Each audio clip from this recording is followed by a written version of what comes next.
I don't know. It's where my instinct for this deck is you don't need a lot, but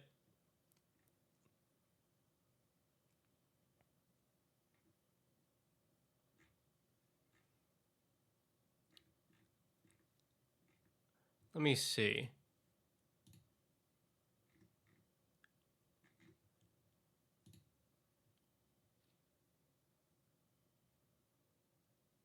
What would I want here?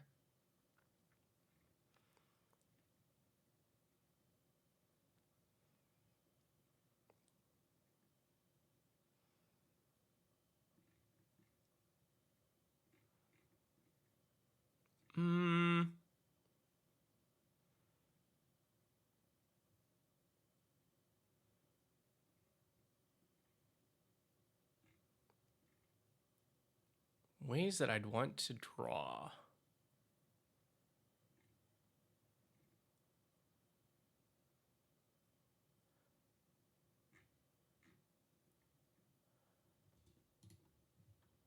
There we go. Okay, yeah. I was like, Deep Fathom, I don't know what that is, but Fathom Mage makes a lot more sense.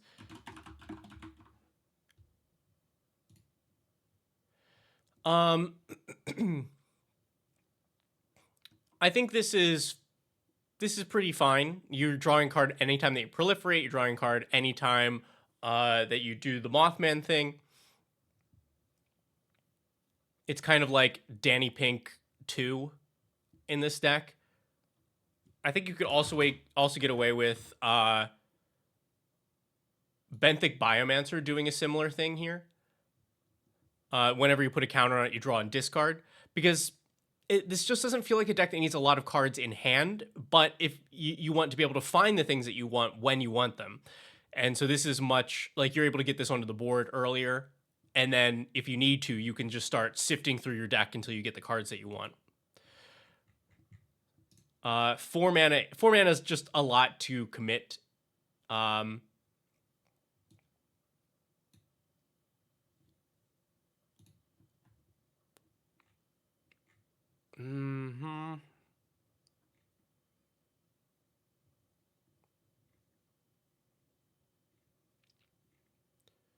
There's like, it's like right on the tip of my brain. Should you run some delve things? I think it's fine. I think like, let's take a look.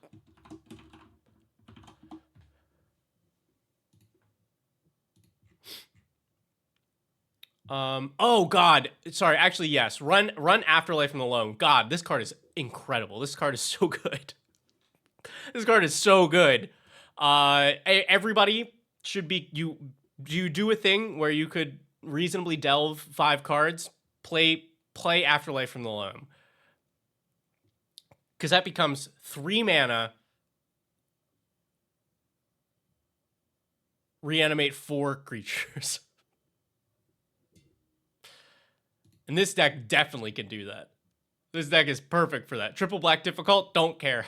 Like, yes, it is. Triple black is does restrict you a little bit, but your mana base seems pretty solid. And you're not trying to cast this early. By the time that you cast this, you should be able to pay 3 black. It just might be the only black spell that you can cast that rotation. But we probably don't have much else here that we are too concerned about. Like, if you are really concerned about the card draw, you could run Dig Through Time, you could run Treasure Cruise.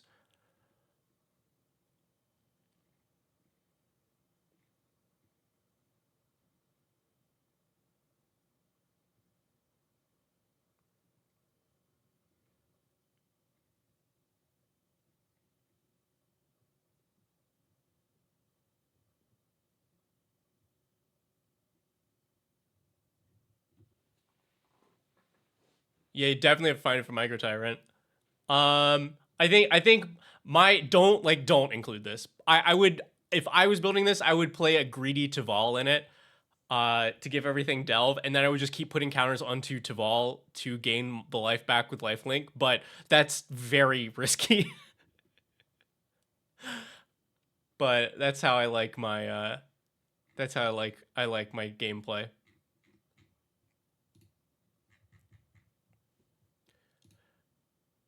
Because I guess yeah, my feeling here is that you don't need a lot of card draw because you end up with a lot of access to cards. So what you really want is ways to get stuff back from the graveyard or to be able to play things from your graveyard.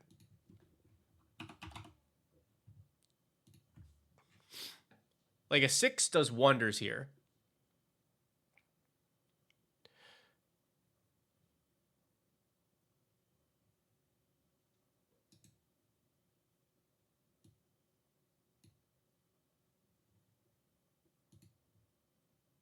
Let's see. Yeah, Hogak would. I've still. It's been like a year since I put out a video on Hogak, and I still have not made the deck. I think it's. But yeah, good card for +1 strat. Master Seymour, yeah, from the Final Fantasy precons.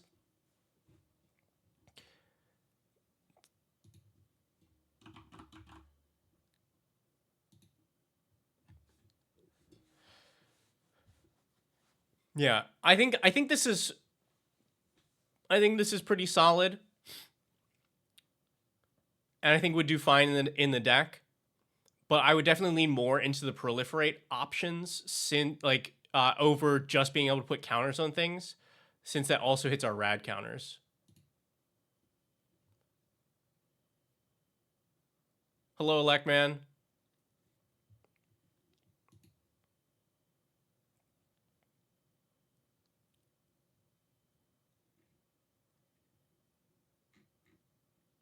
Here's also some little like quality of life improvements. I think your interaction is solid here, but Drown in the Lock is like the perfect combination for me because I want my removal to be cheap and flexible. Usually you don't get both of those things. But this, for only 2 mana, counters pretty much whatever you want and destroys pretty much whatever creature you want. Because you've been milling that player constantly. Because like, hey, if it's early in the game, then their things won't be expensive. You should be able to counter it. Later in the game, you've milled them a bunch. You should be able to counter it.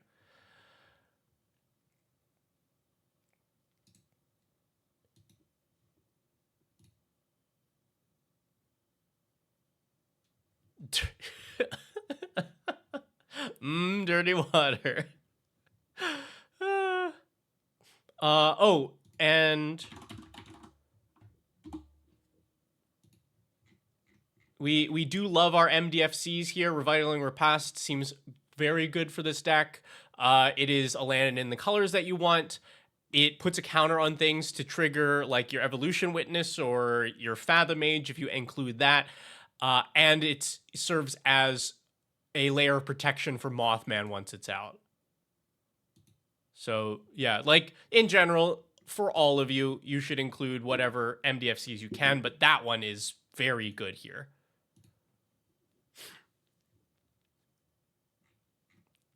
Oh. And here's a little of both the things that you wanted.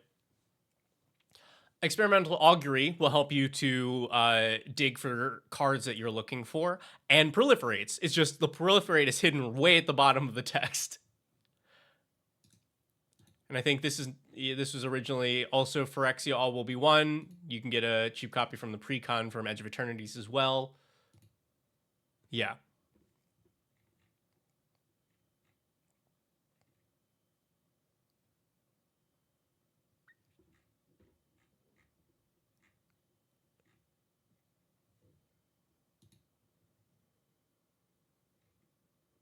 Yeah.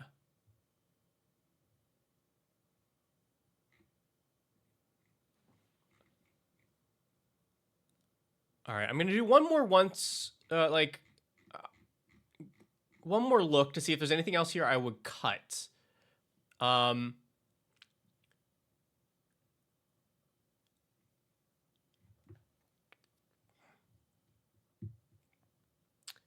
Feral Ghoul, very cool, very flavorful. I think this is a weaker card in this deck because it has the potential to give our opponents a bunch of rad counters, but we don't have that high of a creature count, and we don't have ways to take advantage of this ability.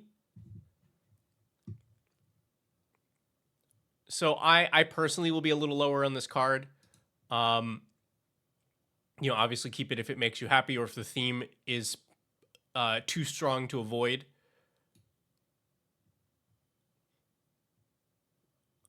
Other than Mothman, but that's the thing is Mothman does not synergizes with one part of it, but does not like if I'm running that thing, I want a way to like sacrifice my own creatures consistently, so that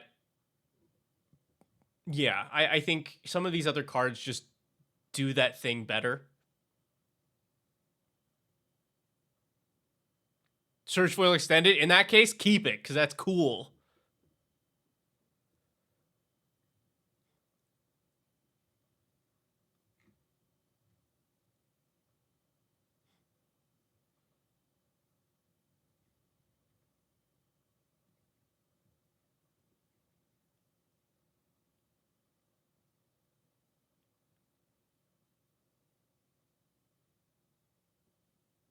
Oh, these prints are what you currently have.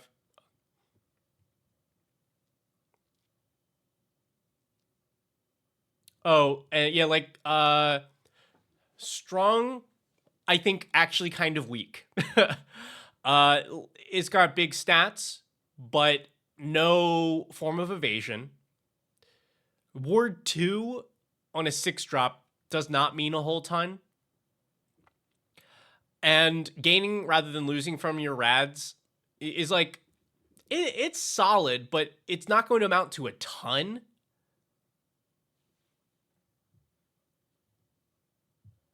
So same thing is if this card makes you happy, keep it, but I think it is one of the weaker choices here.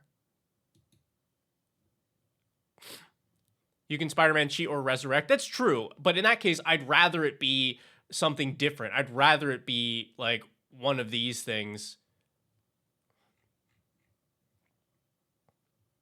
Like, I don't think that even gives you enough if you're reanimating it.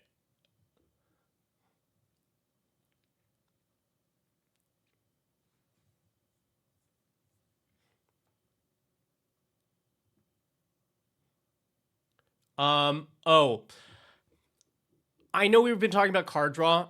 I personally don't like Tezzeret's Gambit in general. I think the rate for this is just not that good. So like if you're looking for more cuts, this is a personal one. I just I don't want to pay 3 mana and 2 life at sorcery speed for 2 cards and a proliferate. We added a lot of other good proliferate options in, but that's just me.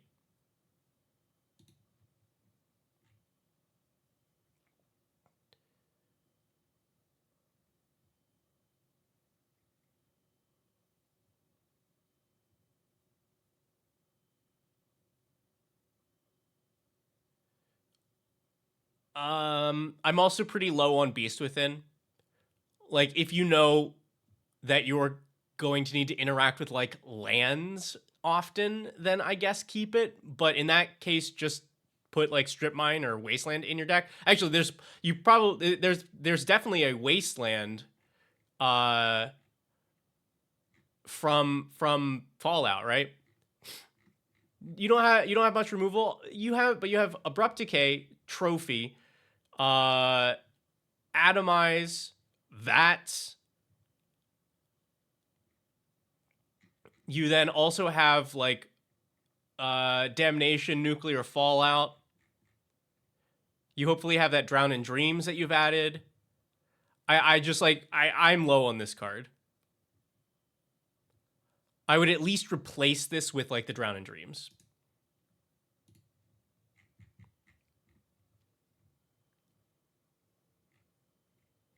Okay. Or Drown in the Lock, thank you. Not Drown in Dreams, Drown in the Lock. Yeah.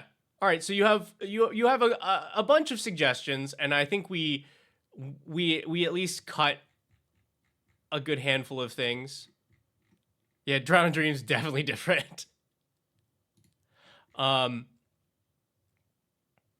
Yeah, I think some of these we know we won't be adding.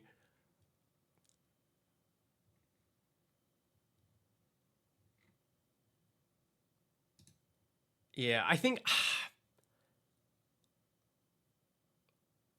you're probably playing Deathrite Shaman here, but I don't think you have to.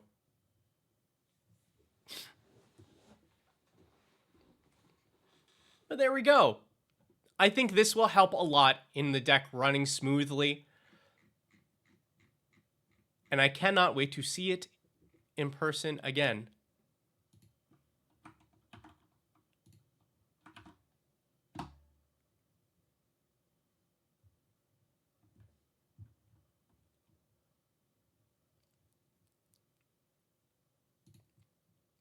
All right.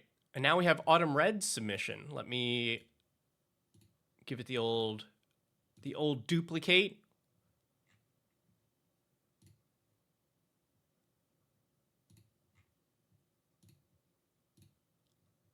Ooh, Dahada.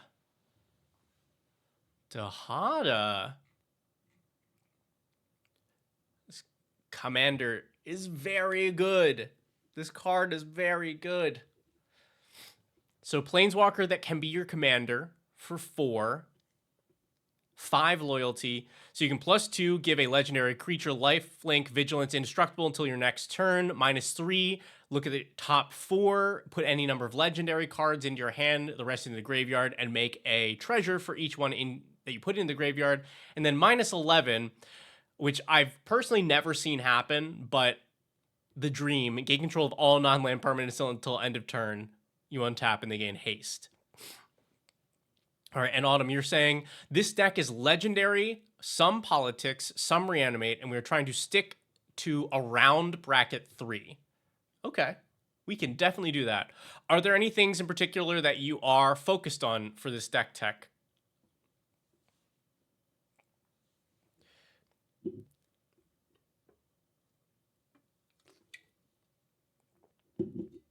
Because she has so many good pieces here, like so many avenues that you can go with Dahada. You of course have like, legendary stuff. She does put things in your graveyard. She produces treasures, so like also ramps. Even just if you were just playing her for the +2, then that's already strong.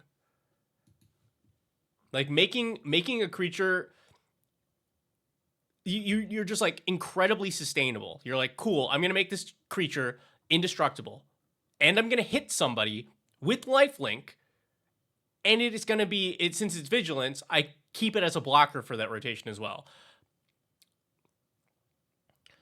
So like this card is just so good, so good. All right, let's take a look at the deck, and then we'll see what we can do for you, Autumn. All right, we have Kaya, and don't forget that Dahada only cares that a card is legendary, not what any other types are. So legendary Planeswalker works. And this is the one that can exile permanents and can also ghost form your creatures. All right. Yeah, look at that legendary lineup. Everything is legendary. Everything is legendary. Ooh. All right. Also have like some more treasure stuff going on. I love that. Even just looking at these first few cards, Kalain, Lotho, and Magda all care about treasures.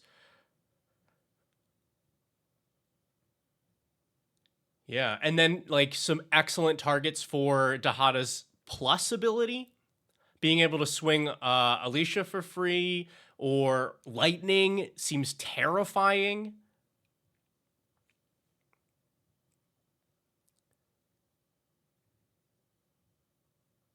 Yeah. Vanat looks great here. Casting a legendary spell will This that's most of the deck. Or Kadric. Kadric also.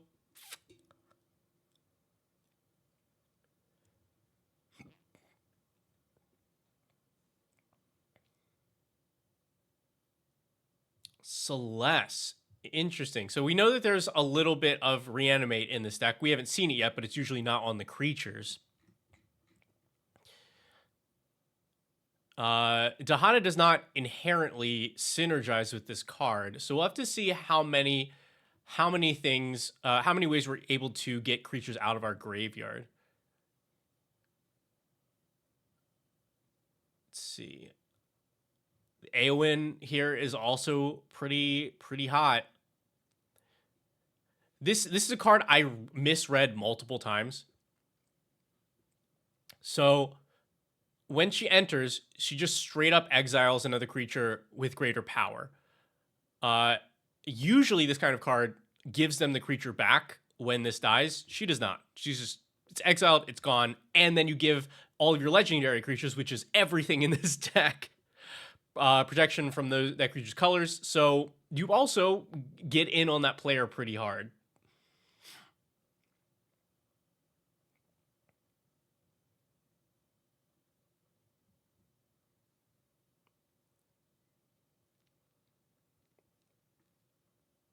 Yeah, man, this is mean. So we, from an early look, there's a lot of stuff. We're very happy to go to combat in this deck.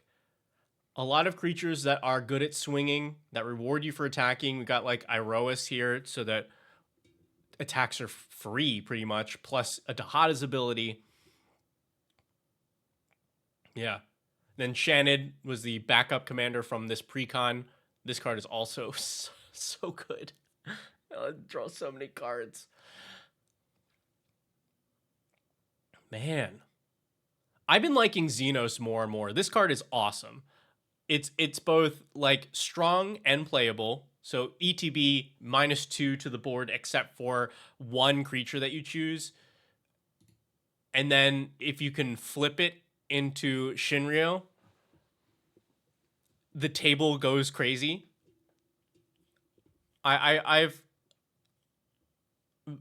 I recommend testing this card out in your decks. It's been really fun.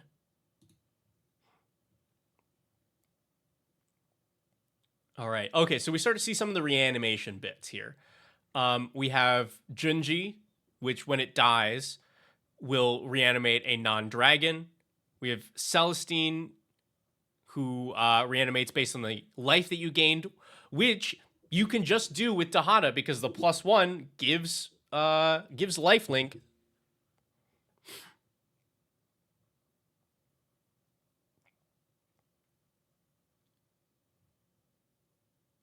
Let's see. Yeah, Croxa and Kunaros also reanimation. Olivia reanimation. Yeah, this looks like a good time. Okay. Sorceries. reanimate, board wipe. Clean. Simple. And then instance. Removal, protect our stuff. The double strike also super brutal. You just, with the Dahada. So like Boros Charm to me, don't run this card unless you can make very good use out of at least 2 of the modes. Like the 4 damage never matters. So unless make sure that you're only running this in a deck that people want to blow up all of your stuff and you can make use of the double strike. And that is not every deck in these colors. Oftentimes, if you're like Boros aggro, it's okay for your stuff to get blown up. You just keep playing more stuff. But like it doesn't really want double strike. Like you also have to have good targets for this. This is an excellent deck for Boros Charm. Like double striking the creature that Dahada has given all those keywords to. Woo.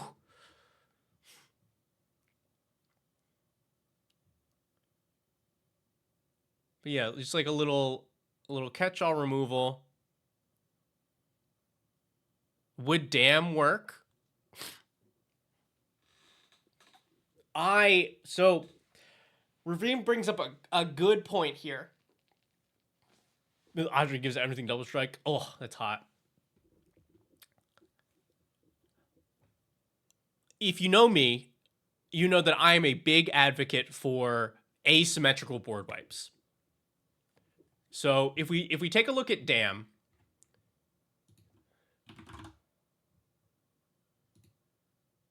this is normally a symmetrical board wipe. Destroy target creature, can't be regenerated. Can't be regenerated. You overload it, it hits all creatures. Normal, like the card on its face is a symmetrical board wipe. But when the card in your command zone gives something indestructible, this becomes an asymmetrical board wipe. I definitely like this here. Like, for example, one of my commander decks is the Third Doctor and Tegan Jovanka. And Tegan gives one of my things indestructible when it swings. So I play some board wipes in that deck, like Dam, that hit everything, because I know I can just go to combat, make the Third Doctor indestructible, and then whatever happens in combat happens, and then I can blow the entire board up except for him. So, yeah, any sort of destroy board wipes that are cheap like this, I think would be a good fit for the deck. And of course, Dam has the extra flexibility of being single target if you need it to. Let's finish out our look here. So we've got some artifacts. Mox Amber taps all the time. Everything's legendary. We've got our talismans, soul stone. Man, everybody's got their soul stones stolen or whatever they do. Palantir, cool. And then the Ember Cleave. Very interesting. Double Strike, as we've said, is pretty good for this deck. I just wonder how often you have enough creatures attacking to make it cheap. Like, the creature count is not particularly high, and we're not going wide. However, a lot of the attacks that we are making are pretty safe. So I would assume you're not ever getting the full discount for this, but that's okay. So I do like this here. Donkey Juice, is Ardbert in there? I did not see Ardbert. And as the person with, I think, the most viewed Ardbert deck of all time on Moxfield, can recommend.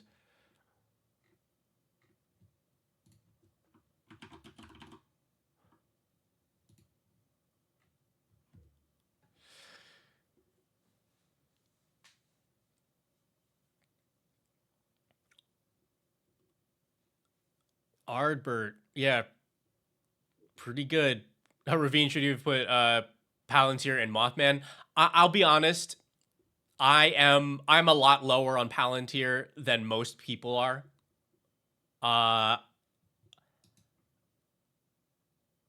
don't know how it keeps its price tag other than people being wrong and evaluating it.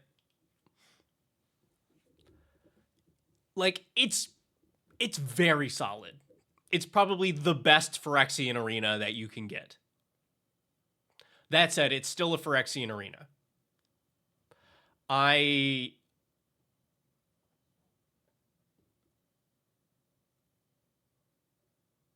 It's scry and draw, which is good. Like, if you feel like Phyrexian Arena is playable, then do it. It also, the fact that it can mill you, like, I'm only playing this card if I get something out of the other pieces of it. So, like, you could, but I myself am not often recommending Palantir. That's just a me thing.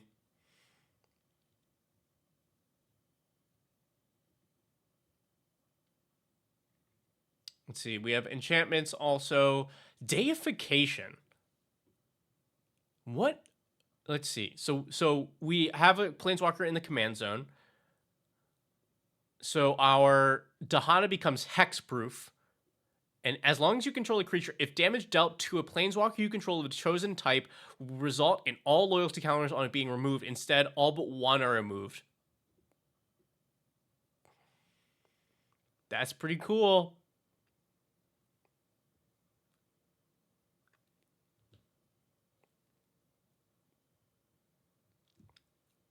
Then good anthem for our legendary creatures. Liliana's Talent we can throw onto Dahada.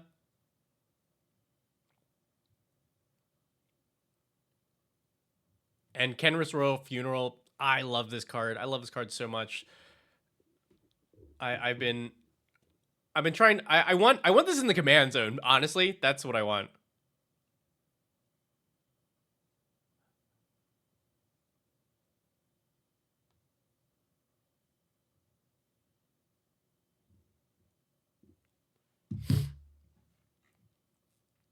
Okay, and then a solid 37 lands.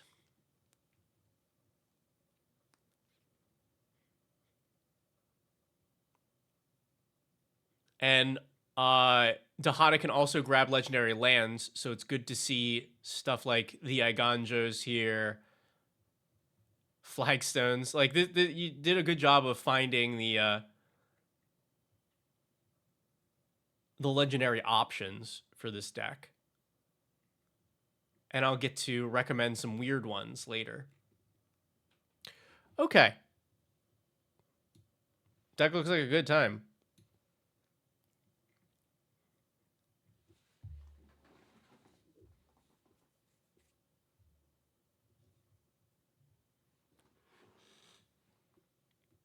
Is Boseiju who shelters all too greedy for this deck? Yes. Yes. Did you see how many instant sorcery we're running? 10.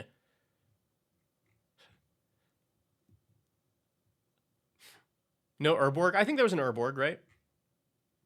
I want to say that I saw it. It was just like one of the skins. Yeah, Dead Marshes is an Urborg.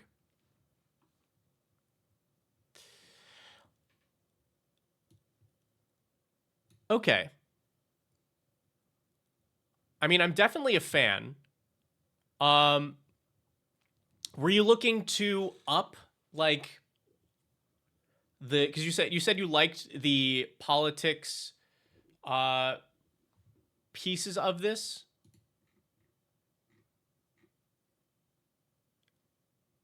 Like the politics and reanimate, are you trying to like increase that, the presence of that in this deck?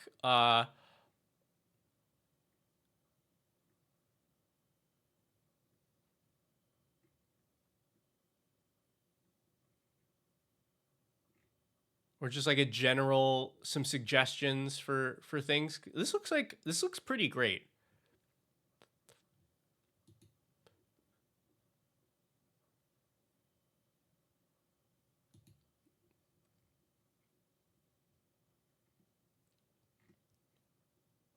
I will say you're missing, well, not missing, but one of my favorite cards, if you care to keep track of it. Radadravik of Urborg is a hell of a card. Whenever another legendary creature you control dies, make a token that's a copy of the creature, except it's not legendary and it's a 2/2 zombie. This card does so much. It does so much. And you can slam it on turn 4 and be okay with it because of the ward 2. I have to admit, though, keeping track of all of the copies that you have can be annoying sometimes. Do I think that it's worth it because the card is absurd? Yes. But if you're someone that does not like to, like, you're going to have to break the infinite tokens out for this.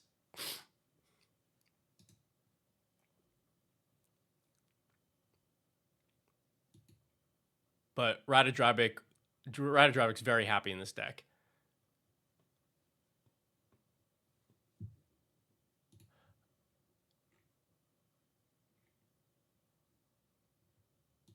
Yeah, he definitely makes the game rough to track. And if like that is a thing you're not about, then easy. Don't worry about it. But if you like that kind of thing, then definitely include it. What is our 3 and less count? 4, 8, 9, 10, 11.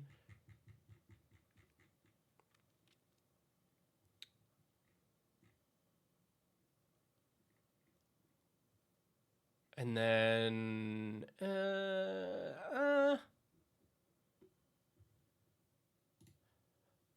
I'm trying to decide.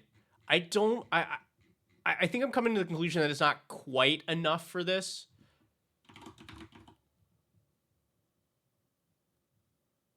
But Tashar would also have a lot of synergy here. So whenever you cast Historic Spell, which is legendary, you return a creature with mana value 3 or less to your graveyard to the battlefield. I don't think it quite has enough support here, but if you ever adjust this to have more smaller creatures, it would be really good.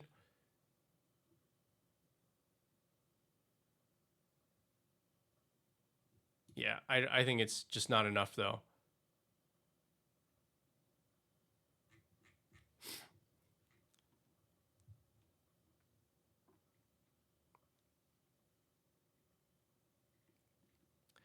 Donkey Juice, you're saying reconnaissance, right? I would not be worried about reconnaissance here because what Dahada does naturally is make one super blocker.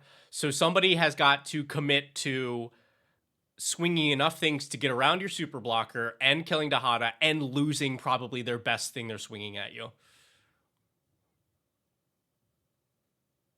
Yeah, Mount Doom is great here. Definitely run Mount Doom.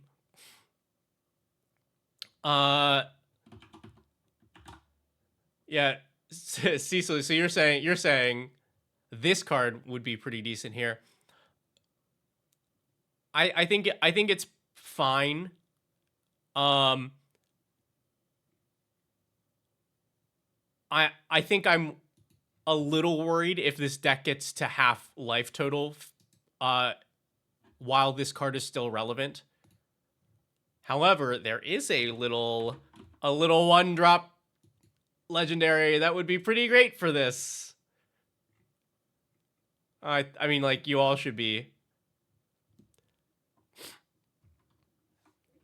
Ragavan.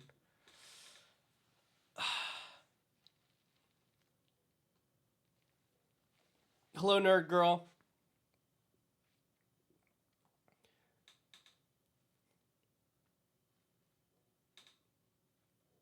You get to live through us teasing you twice. I mean, I feel like you get to live through us teasing you multiple times every day, but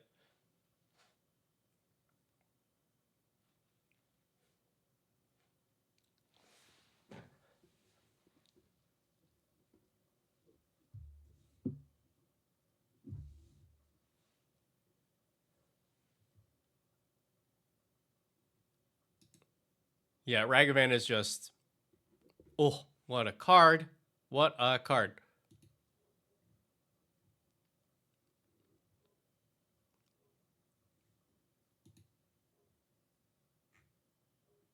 All right, so let me see some other like maybe political things or reanimator things that you could do that are still in the theme.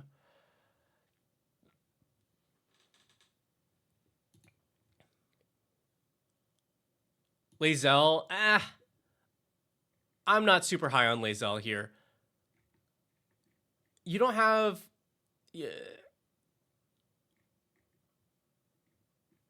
it's like it's only one extra counter on Dahada each time. And we don't have a ton of other counter synergy. I think I'd only want that if it like if the synergy for that was higher in this deck.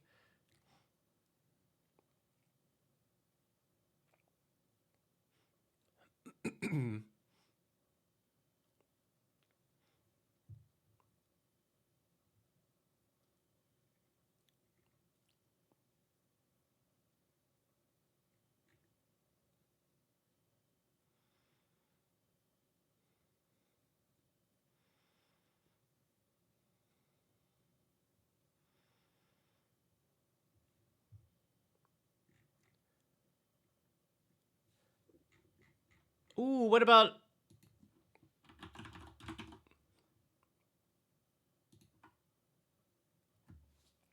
How about a good boy? A Yoshimaru here. Counter every time that you a legendary permanent enters under your control, which is all of them. Because like this deck does seem to be a little light on early plays, like on early impact. There's nothing wrong with, you know, just going, you know, turn 1 land pass, turn 2 ramp, turn 3, you know, play commander. But I do love an early drop that becomes very impactful. So I think this, I really like Yoshimaru here.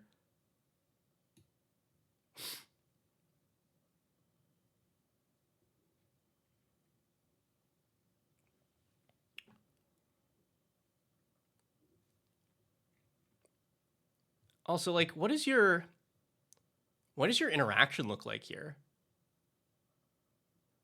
Because Dahada herself does not interact with opponents, you know, unless you're minus 11ing. Venat can kill one thing for 7. Deadpool kind of removal, Eowyn removal.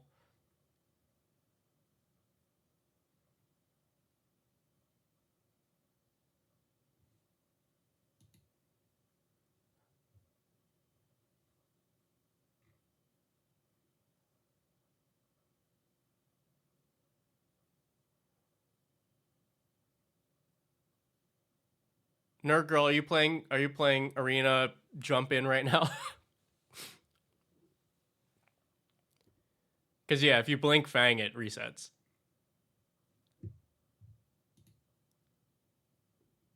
What was I saying?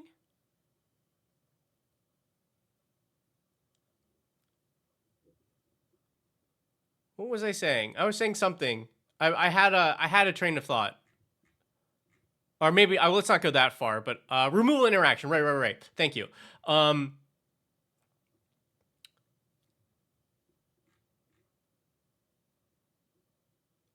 It's like we have some board wipes,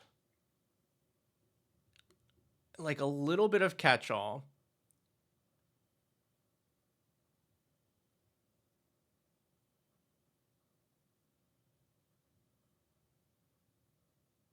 Dr. Ryan flashbanged by an ad. I feel like this is one that would be an auto include for me in a deck like this is Loran. 3 mana, is legendary, destroy an artifact or enchantment. And in a pinch can be card draw. And is a political piece because you're only having one other person draw a card. So you can be like, hey man, don't attack me on the next turn. I'll give you a free card.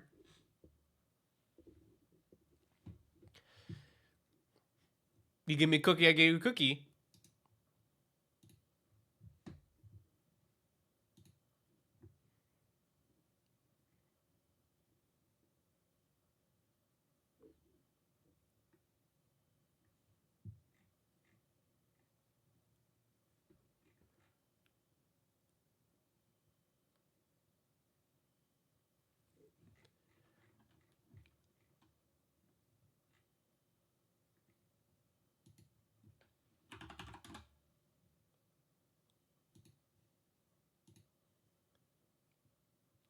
Oh yeah, Schultz, you're a new girl. You're a new girl fan. Gloin also pretty solid here. You have extra treasure synergies. This is a nice way to also redirect some of those bigger attackers so they're not headed towards Dahada. And will just be some consistent ramp.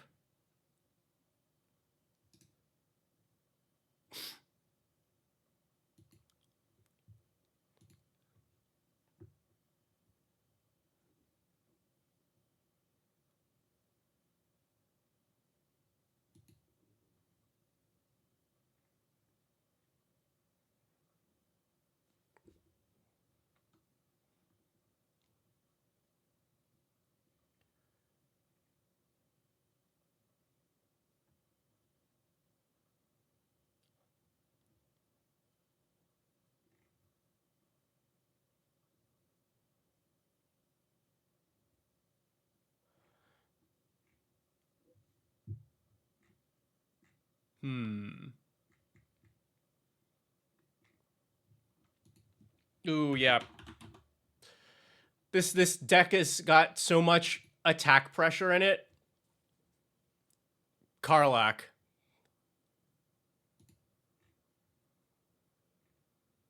And then are there any cuts I would make to bring in more interaction? Yeah, let me now that we've suggested a couple cards, let me show you some cuts that I would make. I think Kadric is already in here. Yeah. But yeah. Karlak, legendary, second combat seems brutal in this deck. Okay, yeah, things I would trim.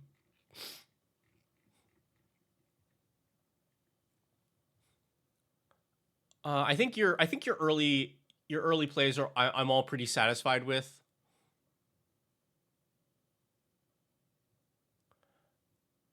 I think that Celeste is on my cut list here. You just don't have enough ways to consistently bring things out of the graveyard that I don't think I want to pay for occasionally putting a counter on each creature I control. I don't think it hangs with the rest of your 4-drops.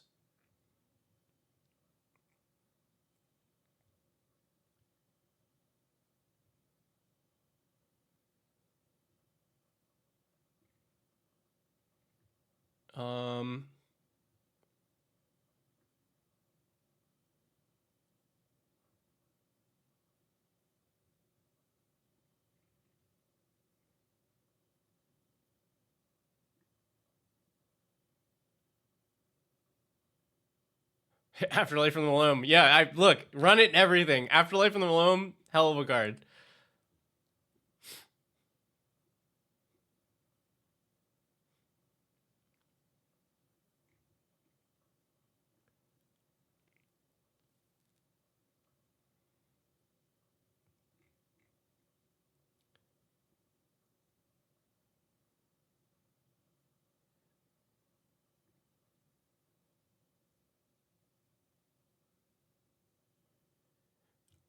I think Rakdos Charm is a fine card, but I think if you're looking for places to cut, this would be one for me. Like, when it's good, it's good, but you don't have a ton of synergy with this. And hopefully we've added Loran as a way to destroy an artifact if you need.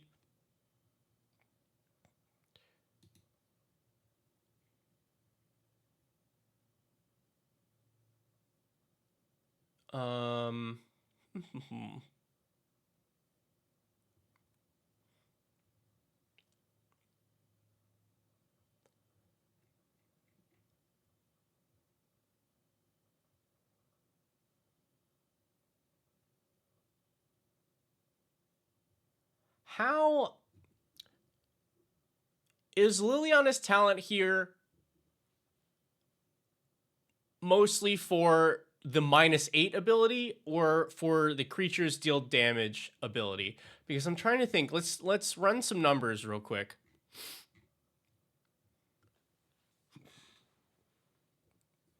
You play Dahada, you +2. If she survives untouched, you +2 again.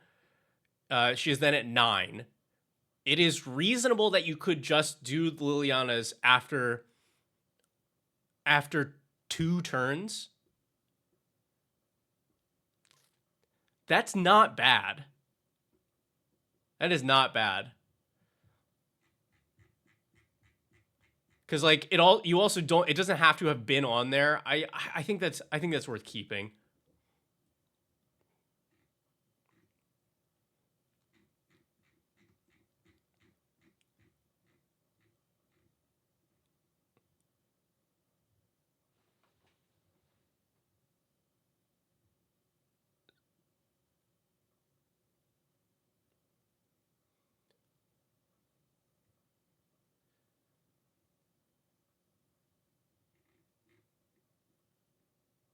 Okay.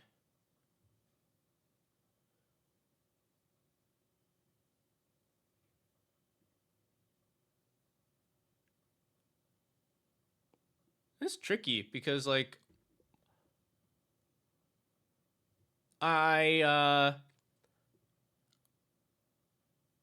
everything is legendary now. So you can just kind of put it's hard to go wrong with strategy like this.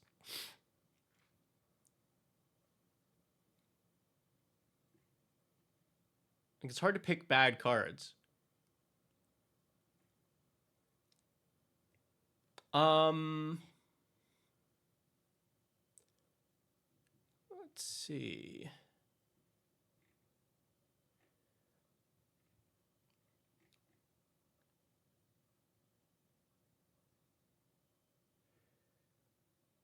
I think this is more of a personal preference. There's nothing wrong with this flowering of the white tree in this deck. Like, that's a very good rate for the Anthem. 2 mana for all of your stuff gets +2/+1 and have ward 1. If I'm building this deck, I don't run this card. Because I'm not I don't care much about having this type of effect. We are not going super wide, so we're probably giving like 2 or 3 creatures this boost, and by the time that we've got like 4 or 5 creatures on the board, the +2/+1 does not really matter that much. Especially if this was like another card that like, you know, another legend we could have played. The ward 1 is relevant much earlier in the game, but this is one that I would I think you would be happier with other cards in that spot.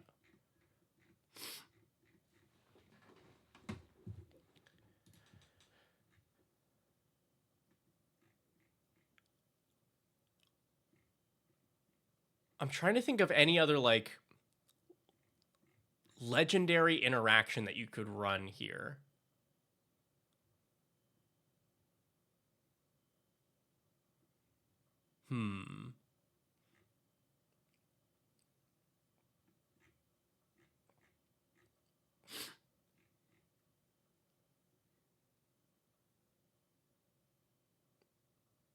Oh, it's probably, this is hard to say. All right, check out this card, everybody.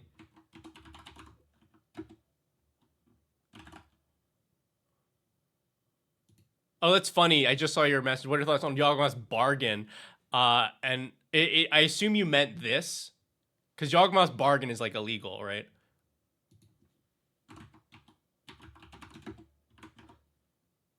Yeah. This is Bandit Commander.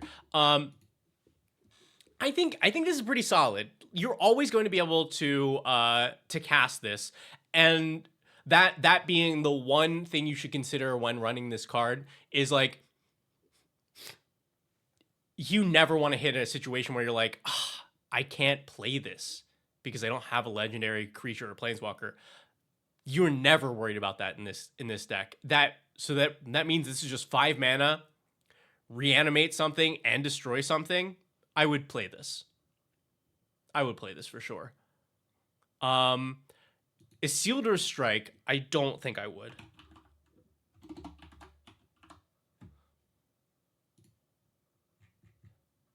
So this is destroy creature, controller has more than 4 cards in hand, the exile cards from their hand equals the difference. It is pretty backbreaking in the right situation, but I'd rather be dedicating my mana to bigger creatures, you know, anything else. If I'm taking out a creature, I just want it to be nice and simple, and then on with my day.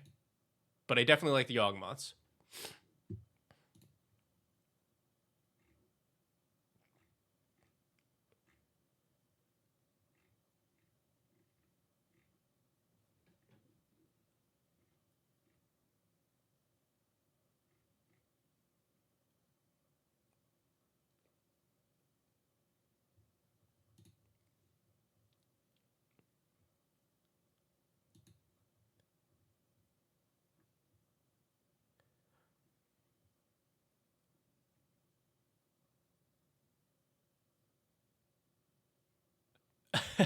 You know, I also don't know if this is good enough for this, but I would be tempted to try the Surima in this.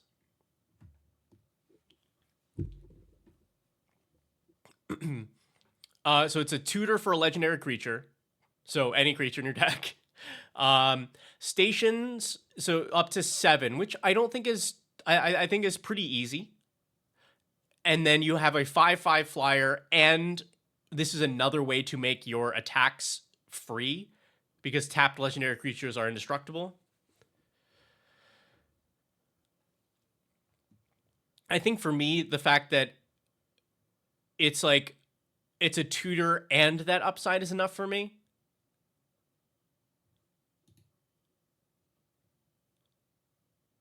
Yeah, Schultz, this card is playable in standard in one situation, but that one deck, pretty good.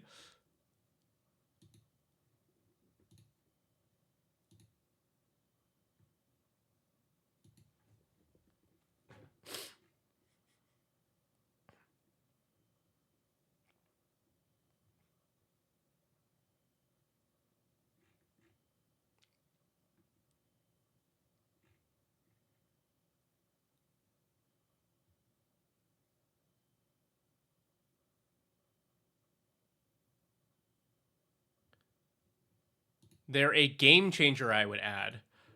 So you're at 2. You've got Citadel and the One Ring.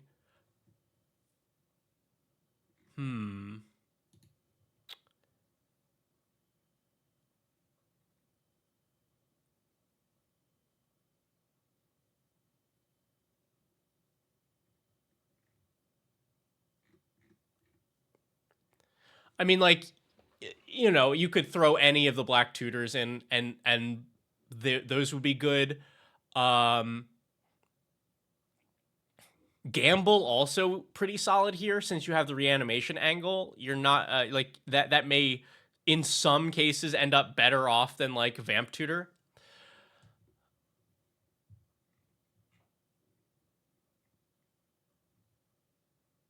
I think Gamble's the one that's more fun, and I think Vamp Tutor or Demonic Tutor are the better choices.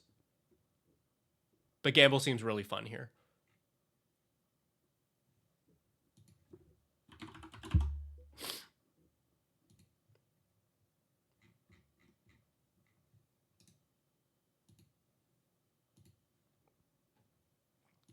Jessica's Will would be fine, but we are a 3-color deck with not a lot of with like, you know, we could certainly make use of the red mana, but not that well. Like look at all these specific mana costs, like double white. You know, it's a lot of pip intensive spells. So I like the tutors better, I think.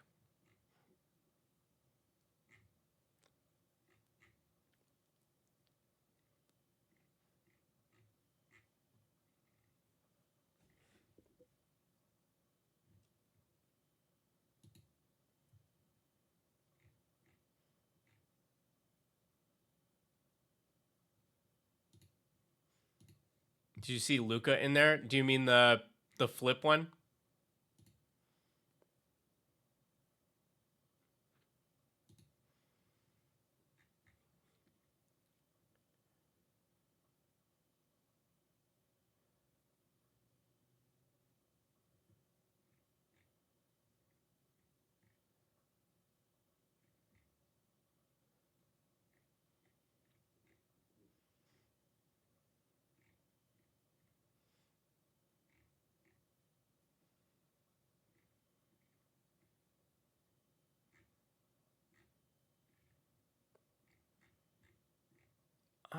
I don't know if I've got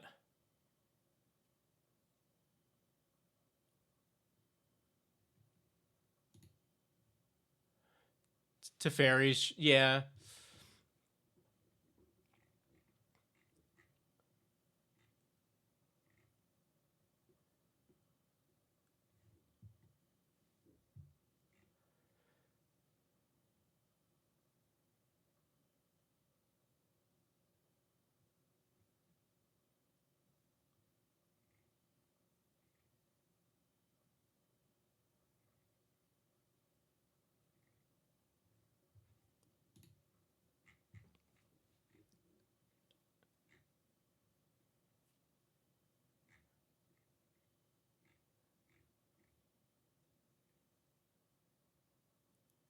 Yeah,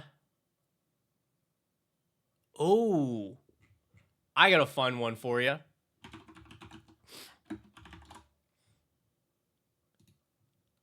Rakdos joins up. So 5 mana, enters, you return a creature from graveyard to the battlefield with 2 counters on it. So a little bit more in the reanimation department. But also, whenever a legendary creature you control dies, this deals damage equal to the creature's power to target opponent.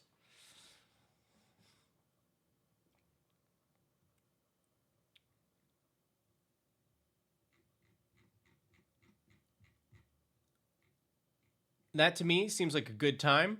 You have another form of reanimation that also goes with that. Wasn't sure if 5 mana was too much with everything else. I don't think so. I don't think so because that 5 mana is probably getting you something worth more than 5 mana. And your commander makes treasures. I would feel happy to run this here. Like you've also got a bunch of ramp here.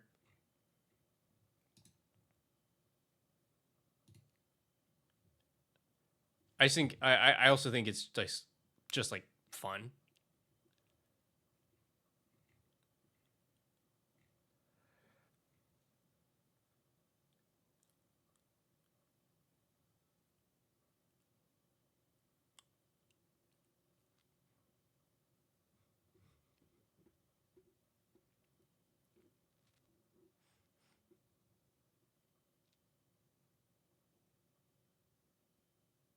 Have you considered the other talents?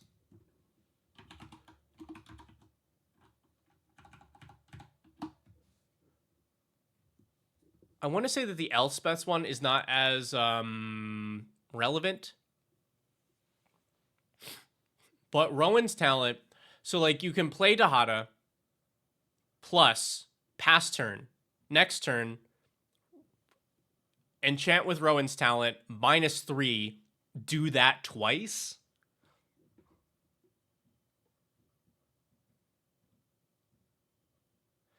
I'm just trying to decide if I think that's worth it, but I think that's definitely worth a shot. Like that seems very good.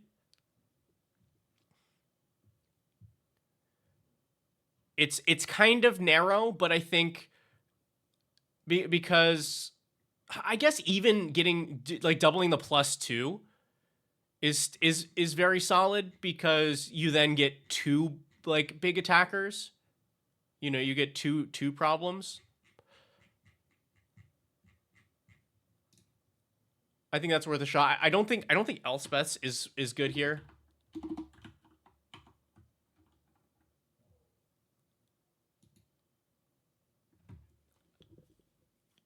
So it's plus make 3 1/1s, and then give your stuff +2 in vigilance.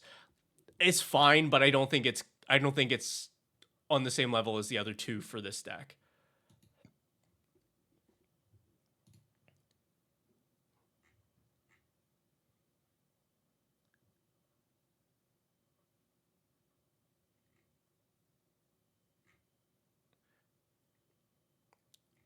All right. I think the last thing I'm gonna do here for this one is let's take a look at these lands. I think you've done a really good job of finding legendary lands for this.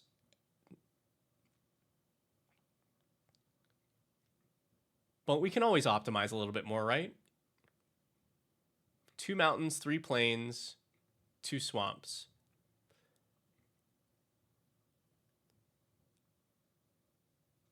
Vesuva, huh? This is not legendary, right? Yeah, not a legendary land.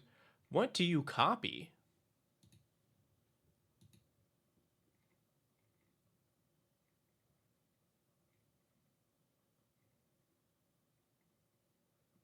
Yeah, I don't think there's anything here I would be interested in copying with this, unless I'm missing something.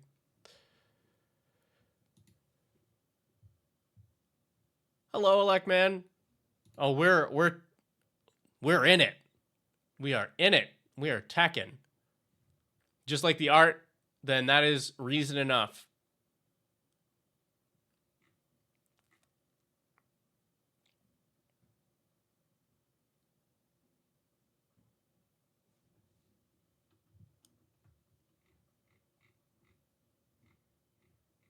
if you wanted to get cute,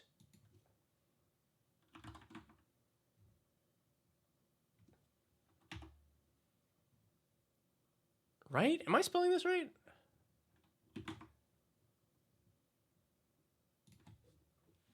There's Untedaki. Makes 2 mana for legendary spells only. Can allow you to play something pretty early if you like drop this on turn 1.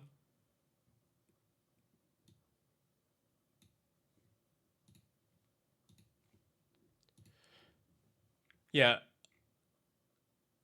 I think we have the Kamigawa ones here. I think because we have, there's Takenuma, Sokenzan, and Iganjo. And then the OG ones, we have other Iganjo,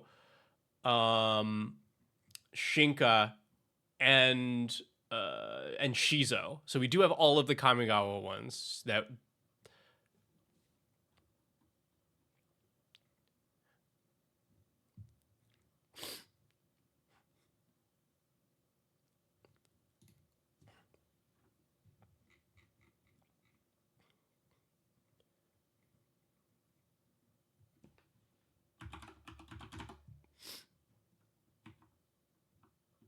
Monumental Henge is worth a consideration here.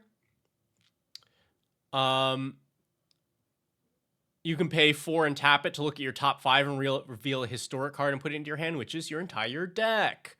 I do always like having lands that dig me out of a hole where, like, somebody resolved Farewell, and now I have no board. This, helps me to dig for cards, and it's really, it's really good for the selection that your deck has. Let's see, Greyhaven. I want to say that because it like filters for legendary stuff, right?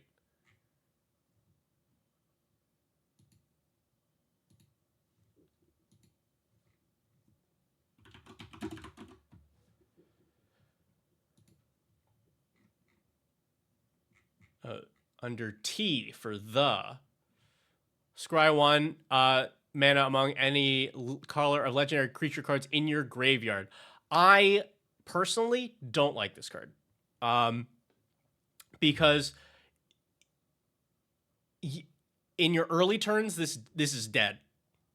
The deck is pretty color specific, and this does not produce colored mana until you've gotten legendary creatures into your graveyard, which Dahada does. But up to that point, this is not helping you. That's how I would look at it.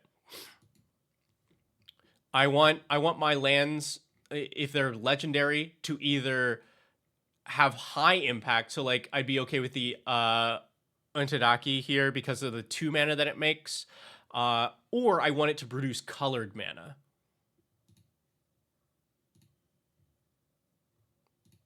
Hi, Twilight. And I appreciate that. Thanks.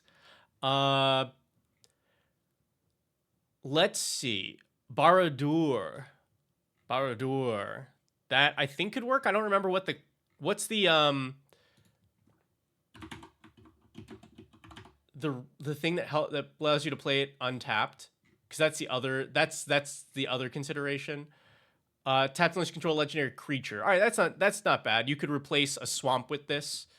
You could also replace it with Urborg. I don't mean the one you've got already. I mean the old one.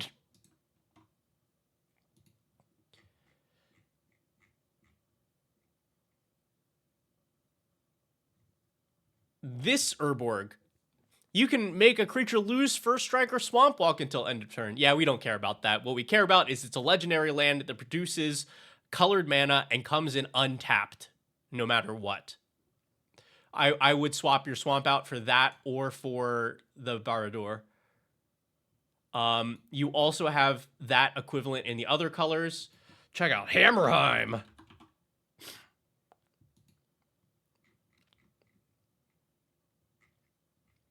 Or Helm's Deep. Oh, this is Shinko. What am I? Oh, this is what I'm looking at. Hammerheim. This also has a reprint, right? Yeah. Give me this one. Oh, now it's moved it. There we go. Azoras. Hammerheim. Make creature lose land walk until end of turn. But same thing. It's legendary land. Taps for colored mana. It doesn't come in tapped ever. And then what's the white one? I don't remember this off the top of my head. What's the white one from that cycle?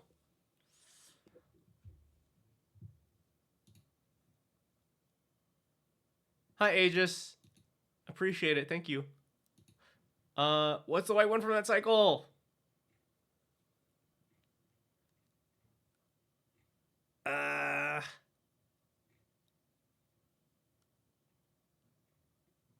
don't remember. Oh, it's Caracas.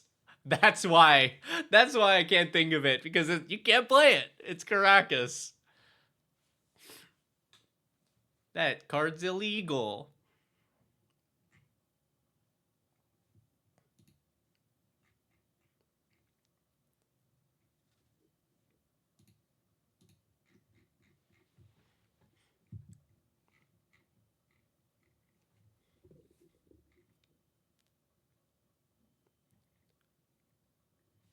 Free Caracas. Sure, I'll take it.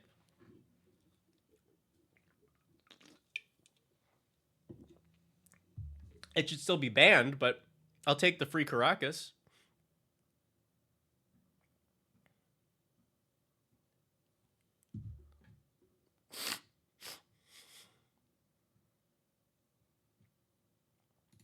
Yeah, I don't... If you all didn't know, this is Caracas. It's not legal. Banned in Commander, because being able to tap and return a legendary creature to its owner's hand is both busted and miserable.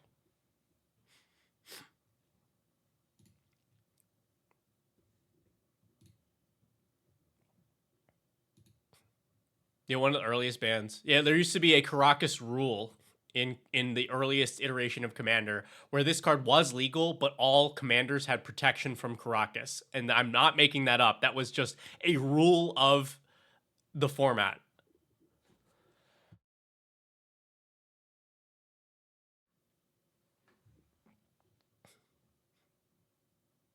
But that's like weird. And so they just banned it.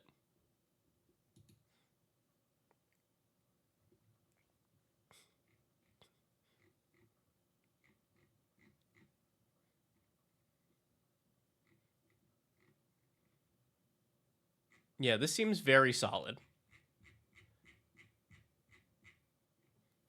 We've got some suggested lands here.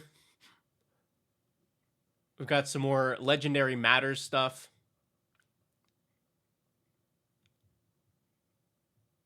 Oh, did you had some stuff here? Because I don't think I put this here.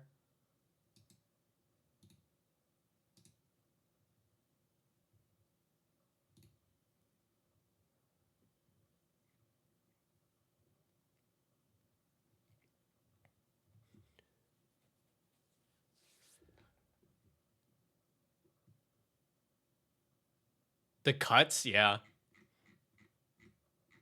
Let me see if I can go through and give you a little bit more suggestion for cuts. Get a new Caracas that isn't busted. I mean, like, we have, kind of. There's some land that can return your commander for 2 mana, but it only targets yours, or it only returns yours only on your own turn. I don't remember what it's called.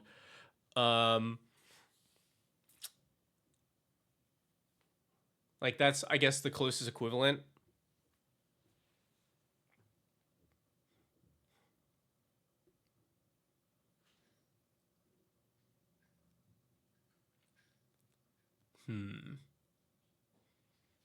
What else would I cut here?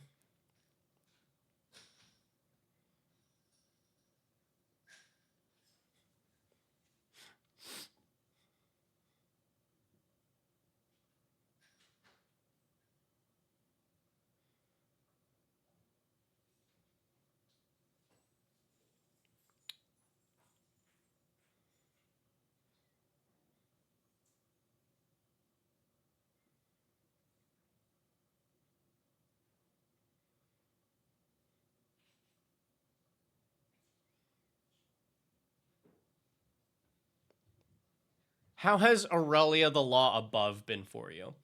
This card has underwhelmed me when I'm not building around it. I left my keys on the hook. If you need a car, I'll bring this back after IKEA. Okay, yeah, I'll take it for a joyride. Don't do some burnouts, donuts. Yeah.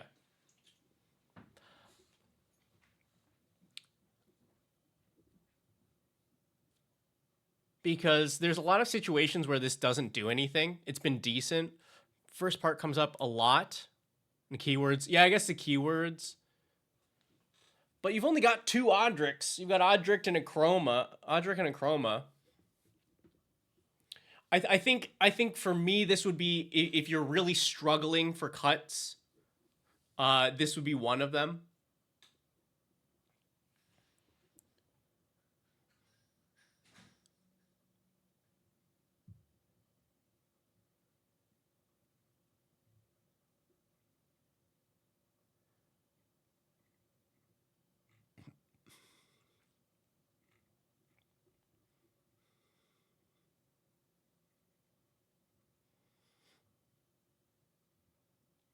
I also don't think that, like, I wouldn't be running Palantir here.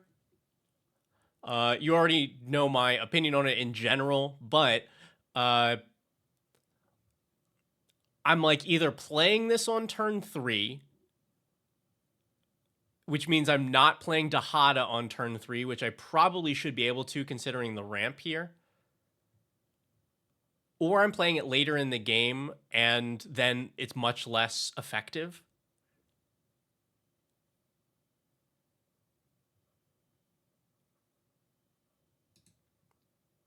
So, like, even if this was, I evaluated this as a better card in a bubble, I think it doesn't quite do what you want it to. Like, the words on it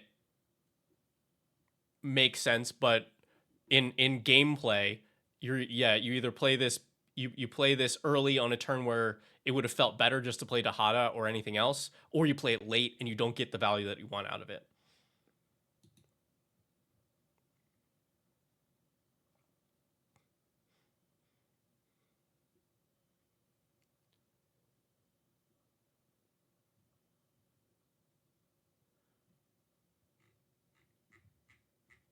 Yeah. Okay. I think that's what I've got for you. Looks like a good time. And yes, Alec, that was a nerd girl that you heard in the background.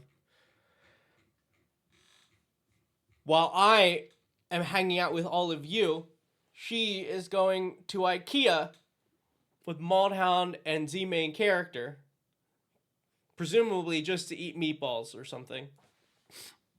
Let me get you the link here.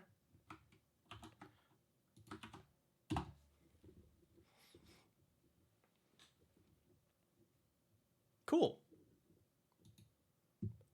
Onward.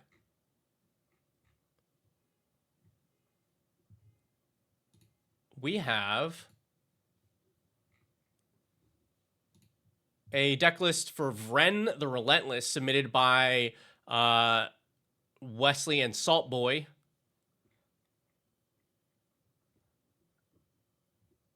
Vren, I just had a really funny interaction with this. So let me read the card first and then I'll explain. So it's 4 mana for a 3/4 with Ward 2. If a creature an opponent controls would die, exile it instead. And the beginning of each end step, create X1/1 black rats that get +1/+1 for each other rat you control, where X is the number of creatures your opponents controlled that were exiled this turn. So this is triggering at the beginning of each end step. and then just, hey, number of creatures that died, or number of creatures that, yeah, number of creatures that died, make that many rats, because Vren automatically exiles them. And then on top of that, any exile effects that you have contribute as well. I was playing a game, I think at PAX West, against Ames, streamer Ames. She, you may have seen her around on some like Commander shows, or she will stream Commander sometimes as well. I was playing her. She had a Vren deck. I was playing Sabin Master Monk. Can you all see what the problem might be there? Because it did not occur to me as we were shuffling up.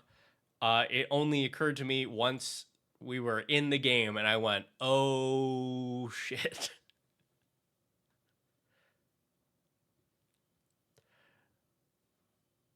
And it was an interesting challenge.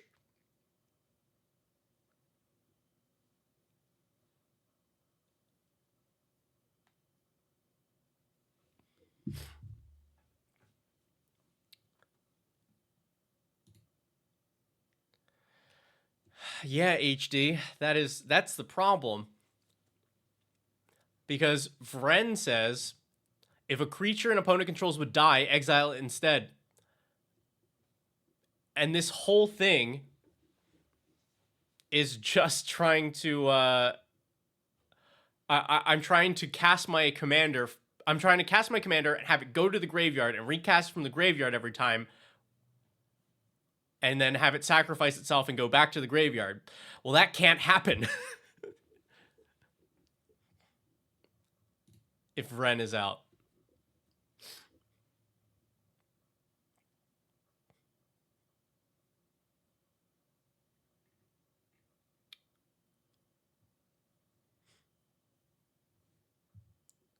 But let's take a look at the deck list. They said it's a strong bracket 3 deck. Would like some recommendations to make the game strong and interesting, leaning more towards strong.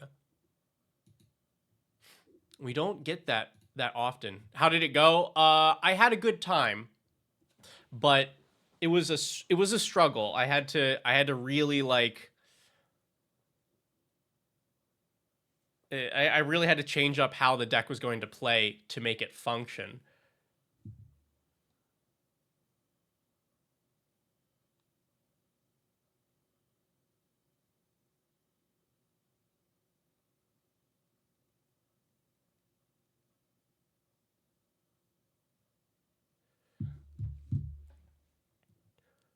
All right, yeah, I feel like it's not often that I get asked to specifically like power up a deck.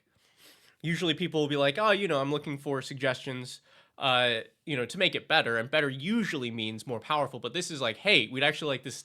We'd like to step up the power of this deck. All right. So the creatures are split into a couple categories. Some of them are rat stuff. We have Piper of the Swarm, which produces more rats, gives rats menace, and allows us to steal opponents' creatures using rats. Valley Rockcaller, draining our opponents out for number of rats that we have. And we have some other like rat synergy cards. We also have some things that are giving our opponents creatures, because then we can kill those creatures and get more Vren triggers. Hunted Horror gives somebody 2 3/3s. Hunted Bone Brute gives somebody 2 1/1s. Phantasm is giving out a bunch of 1/1s. We're even running a Crow and a Horse, which is a pretty bad card. As soon as you play it, you give it to an opponent, and then that opponent gives each of their opponents a 1/1 at each upkeep. But yeah, that's and then we have some like payoffs for creatures dying. like species specialist. You know, we're rewarding ourselves for going wide, etc., etc. But let's see. Electman. I'm a pretty big limited guy. That's true. Do I remember any cards from the last time I guessed it on Mald's custom streams? Sent a small collection of samples from the 3-color shard set. Yes. Have any advice or suggestions of what kind of cards should send to communicate this for the guests on tomorrow's stream?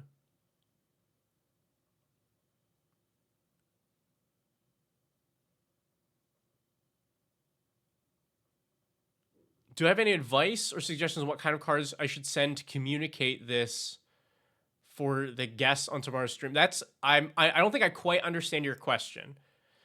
So I don't know if you know who the guest on tomorrow's stream is already, and if you're like trying to tailor to that person, or what specific thing you're trying to communicate.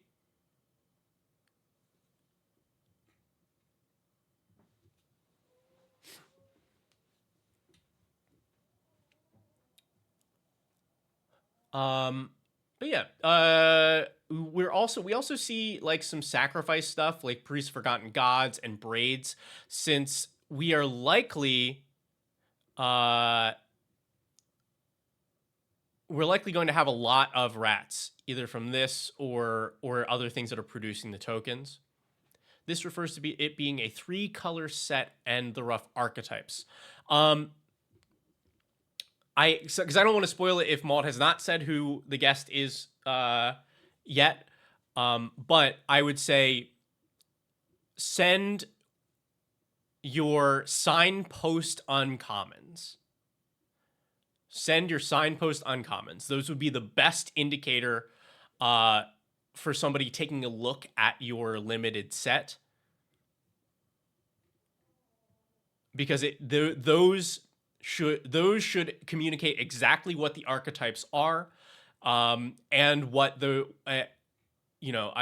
that's I think your best idea. Yeah.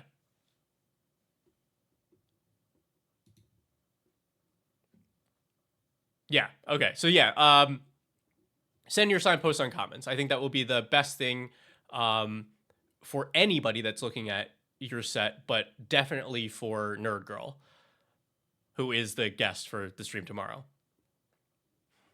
Yeah. Hello, DeGoth. Yeah, the hair is gone thanks to all of you. Thanks to chat.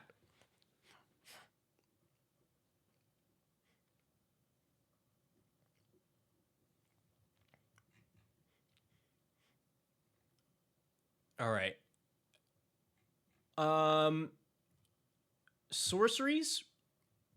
We have more cards that are really leaning into this Kindred strategy. Pact of the Serpent, Distant Melody can draw us a bunch of cards. Pact of the Serpent can also make a player lose a bunch of life. Swarmyard Massacre is one of the few rat-based board wipes, but we're also running Kindred Dominance. Gix's command will sometimes avoid our own creatures, but honestly, it probably won't.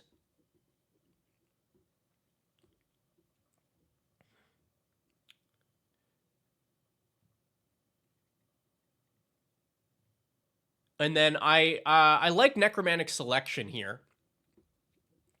So this destroys everything, but then you return a creature card put into graveyard to the battlefield under your control. If you just return Vren, then it will look, it'll be able to see that everything that got exiled at the end of that turn. Instance, we have a lot of interaction. Love to see that. Counter magic, removal, sacrifices in particular, because this is a really good rate for making sure that multiple things die. So yeah, these edict effects, or specifically ones that hit all players or all opponents, are very strong here. We have a little bit of ramp. We have some footwear. And then enchantments, Cover of Darkness, we can give all of our rats fear, because they do get pretty big. So they become a real threat, but they don't have any evasion of their own. No Mercy is pretty funny here.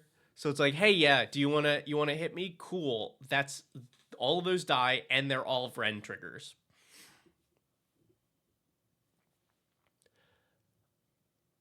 And then I feel like Tombstone Stairwell has gotten some love recently in multiple places. This card, it does such a weird and specific thing that is really good for some decks. You all should consider it. During each player's upkeep, they make a 2/2 for each creature in the graveyard, in their graveyard.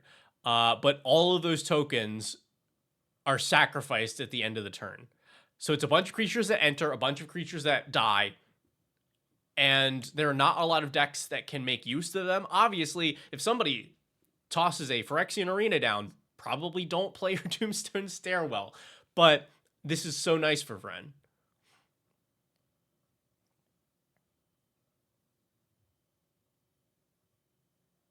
Will they have creatures with Vren?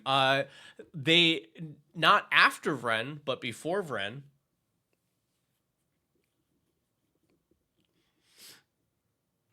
Here is the Forbidden Orchard that you all were looking for. Taps and gives opponents creatures. We have Swarmyard as another one of the few supports for rats. And Three Tree City for all the rats we're making. All right.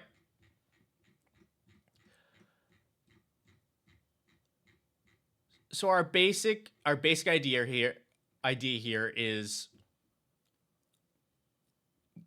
kill a bunch of creatures, give our opponents more creatures to kill, make a bunch of rats using Vren, overrun the table with rats. Cool.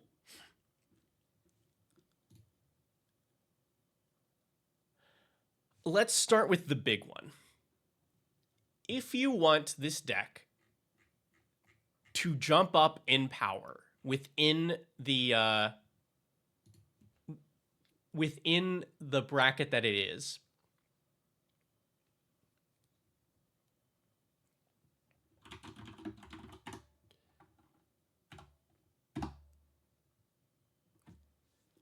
you could go this route.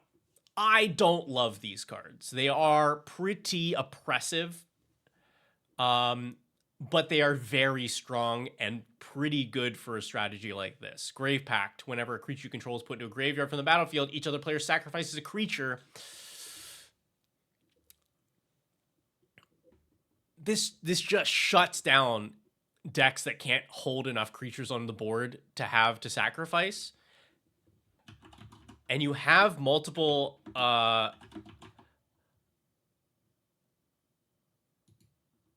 versions of this effect.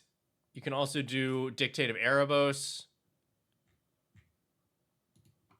which is the same thing, but at flash speed.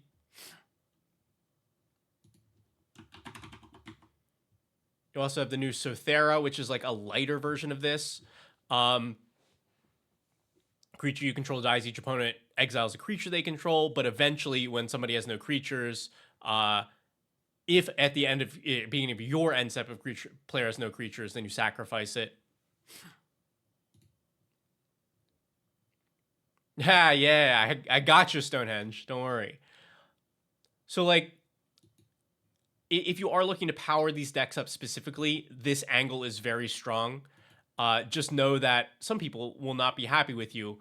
Make sure to let them know that your deck is a strong 3.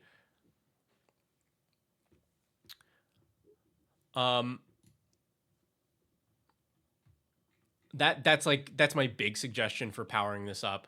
But we do have, I think, just some general cards that you can include that make this better. There's no Dark Ritual here.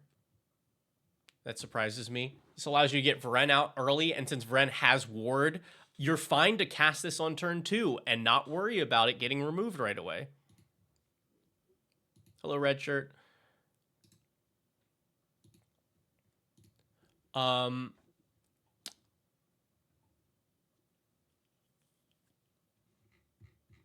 As far as some creatures,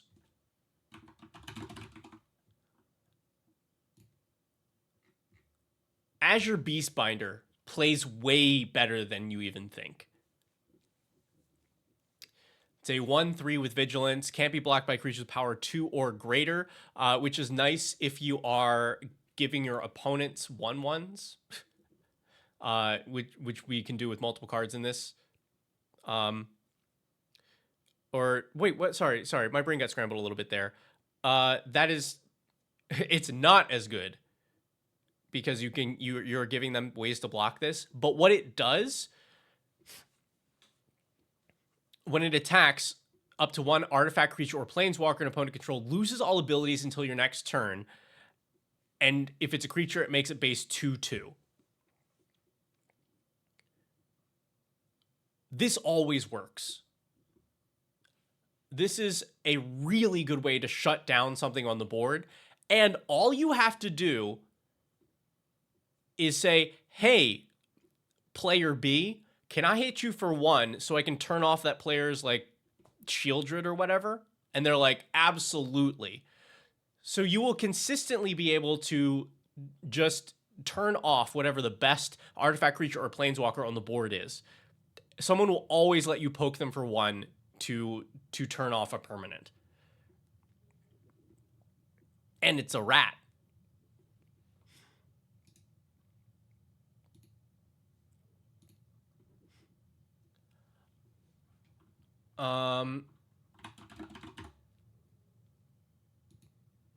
Also feels like pack rat's pretty good here.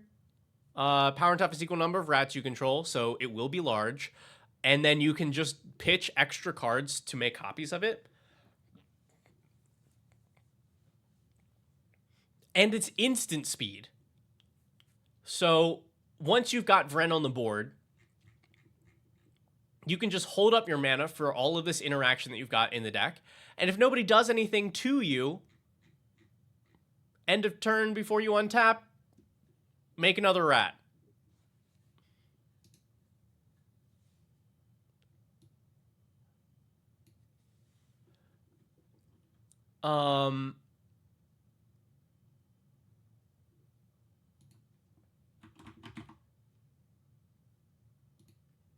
Seems like a good deck for Ayara also. When another black creature enters under your control, each opponent loses a life and you gain a life. Guess what? Vren makes black rat tokens. It gives you another way to convert the thing that your deck does into a win. We are creating a lot of large rats, but sometimes, you know, like you have the opponent that has played Ghostly Prison and you go, great, I have next to no answers to that because I'm in Dimir. Doesn't matter. Don't have to swing at him now.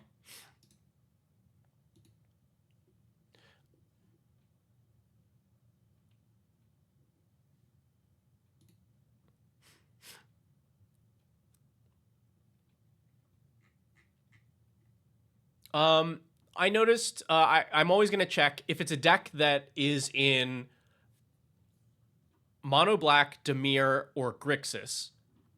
You should be running Feed the Swarm and the instant speed one.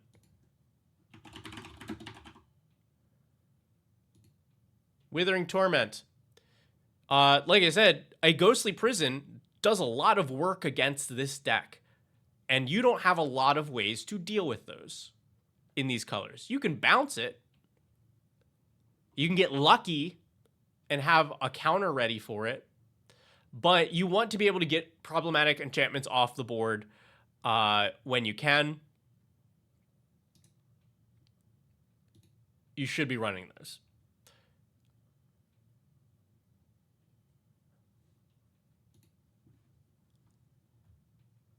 There is a whole category of card, like, I guess category is a weird way to put it, but there's a bunch of cards that do a thing that I would be running in this. I will be running every single piece of interaction that also produces a body for my opponents that I could. I was surprised not to see Pongify or Rapid Hybridization. Both of these are a really mana efficient way to destroy a creature, which we want to do anyway, and leaves our opponent with another creature. So, Hybridization, Pongify, Strict Serenade, counter it, give them a bird. Resculpt, exile an artifact or creature, make a 4/4. A Reality Shift, exile a creature, controller manifests. We want to make sure that we keep putting bodies onto our opponent's boards that they don't care that much about, that we are going to kill anyway. I like those better than like Vraska's Fall. This does make each opponent sacrifice a creature and get a poison counter, but like this is a bad rate for only sacrifice a creature. We don't care about the poison at all.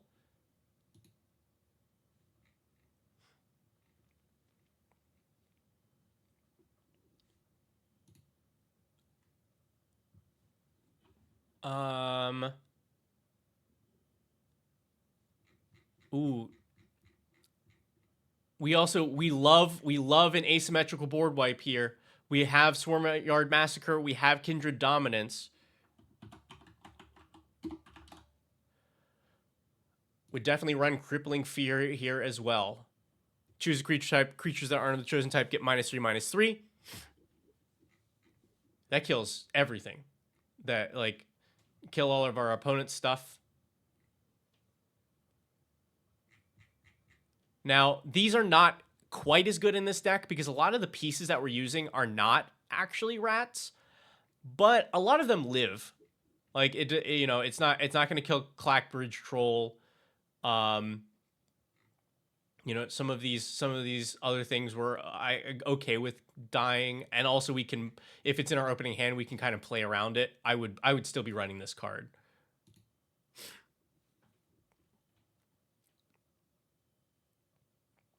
And then I would love to see stuff like Peter Parker's Camera here, or Strionic Resonator. Varen's ability is a triggered ability, the one end of turn.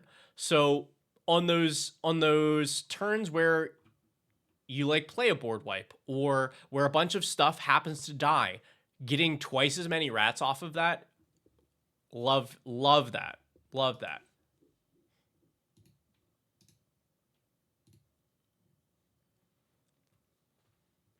Let's talk about some cuts.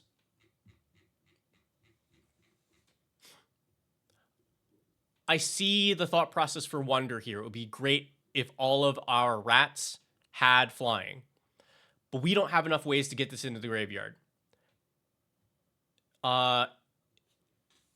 If you're playing something like Wonder or Anger or any of these cards that you want to be in the graveyard, if the only way you have to do it is to cast that card and then have it die, it's not worth the spot in your deck. As far as I can tell, this does not have an efficient way to get this into the graveyard. Not worth it. Species Specialist doesn't work here. Like, depending. So, like, if we are trying to use this to draw stuff off our opponent's cards, that'll never work because they're not dying, they're getting exiled. And if we're using it for our own, it doesn't feel like, I'd rather just be drawing the cards now. This requires us to have rats on board and have those rats die. If I want to draw cards, I want to have control over when I'm drawing those cards. I don't think this has the control that you want.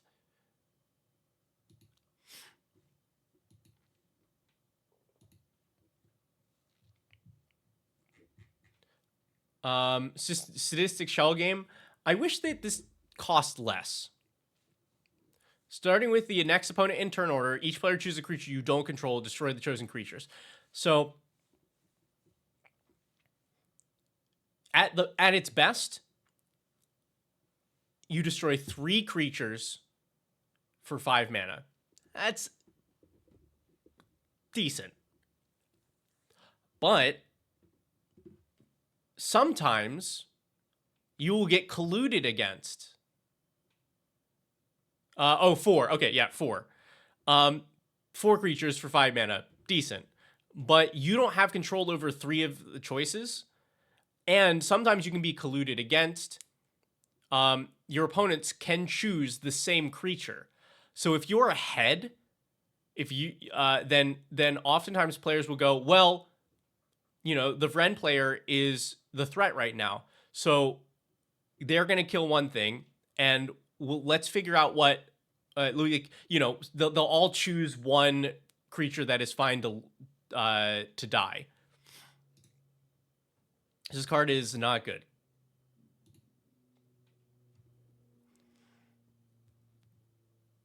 It's like really only good if you're behind, or if your opponents are dumb.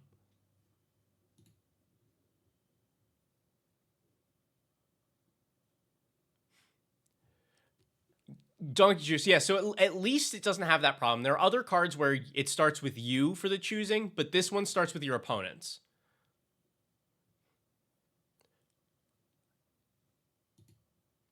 Yeah, Druid of Purification is a little bit different. So, like,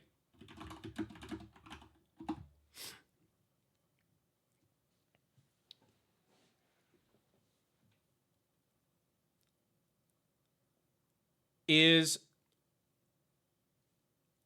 you look, like, 1, this costs a mana less. Relevant. 2, I would be surprised if you were the person in the lead and then your opponents went, well, all right, we're still going to blow up all of our best stuff. And that I think this falls into the your opponents are dumb category. Like, great. If your opponents are dumb, you should beat them anyway. I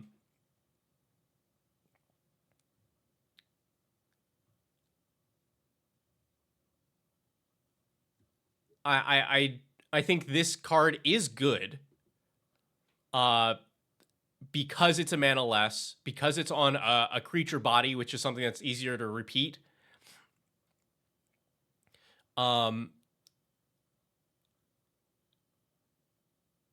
Like the reason being, like, being a mana less means that it's harder to discern earlier in the game who's ahead. And this will often have targets of just like, oh, people played mana rocks, great, blow those up. But I think Shell Game is significantly worse than this card is.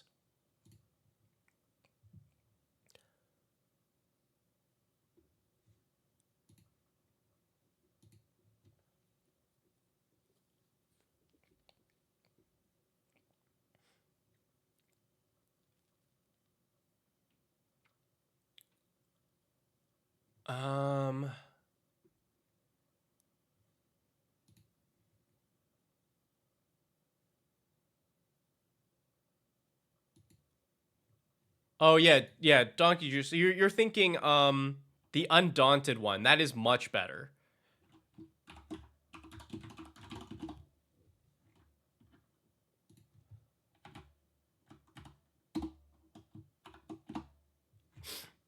Curtain's Call. Costs 1 less for each opponent. So really this costs what? This costs 3 mana, destroy 2 creatures. Significantly better. You have full control over this spell. I would like that. I would like that better. I think I would cut this Not Dead After All.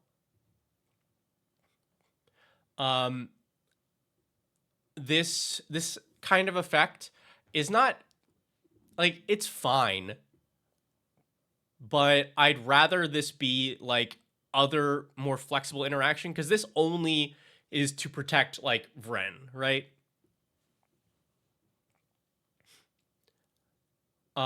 This could just be give something hexproof or slip out the back, or well, I guess slip out the back is worse because you won't get the death triggers at the end of turn. But I would just like this to be protect, or a counter spell, or yeah.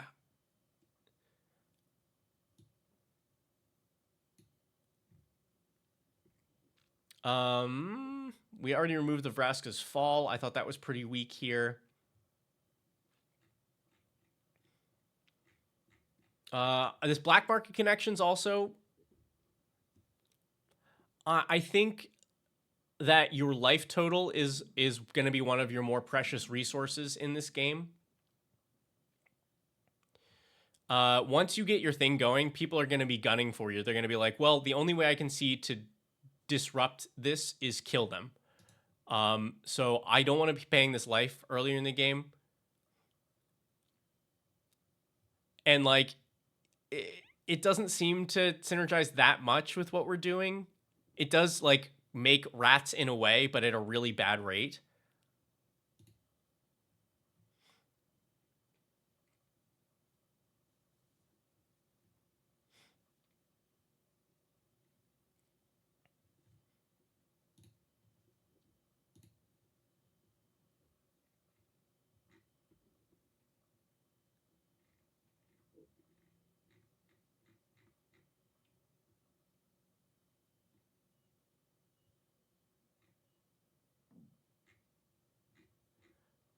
Oh, also surprised to not see Deadly Rollick here.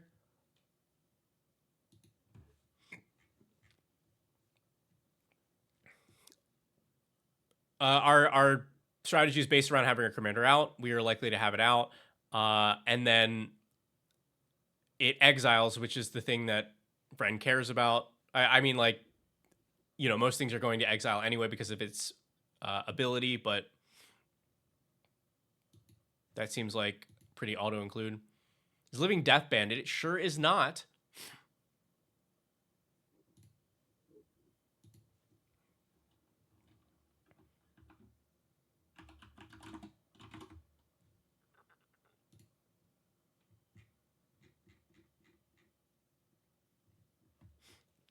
Living Death, each player exiles all creature cards from their graveyard and sacrifices all the creatures they control.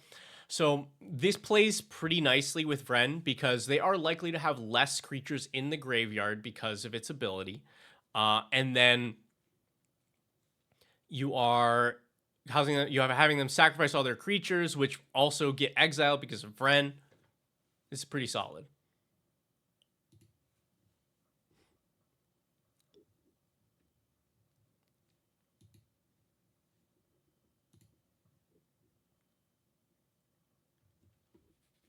It can return Vren from removal. I'm just like usually pretty wary of putting my commander in the graveyard.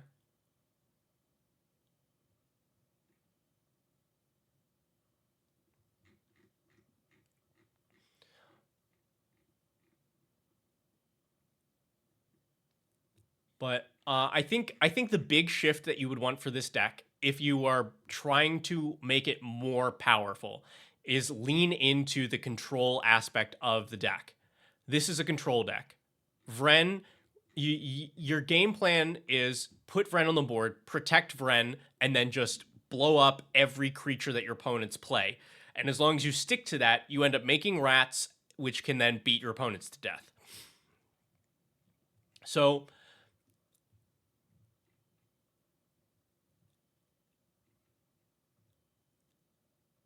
the like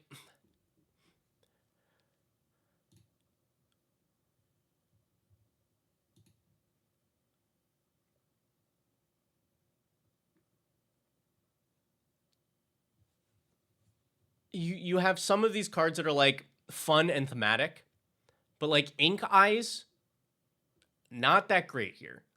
Is a rat, cool, but it's trying to reanimate things from opponents' graveyards. They're going to have less things.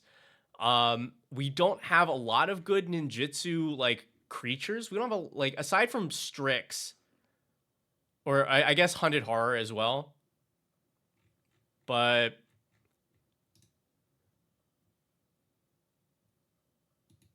it just doesn't do much for you here. I'd even say the same for like Throat Slitter, is you just don't have a lot of creatures that are good for the ninjutsuing.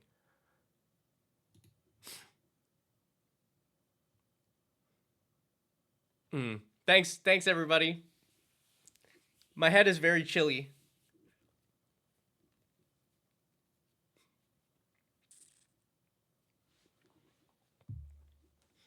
I gotta get some fancy wigs or something.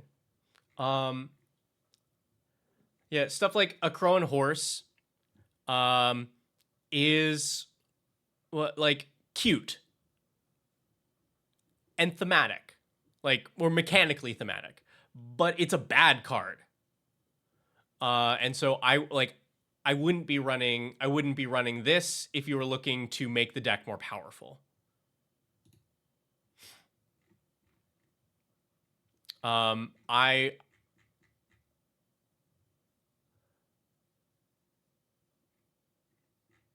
I think you just stock up on removal, and then let your commander do the rest of the work. Play Vren, hold interaction to make sure that it stays on the board, kill creatures that are a problem, make rats win game. That's a really strong strategy. Curse of Swine. Yeah, but that's the thing, is like, you don't even have to worry about you don't have to worry about your removal actually exiling, since Vren is going to exile them automatically anyway.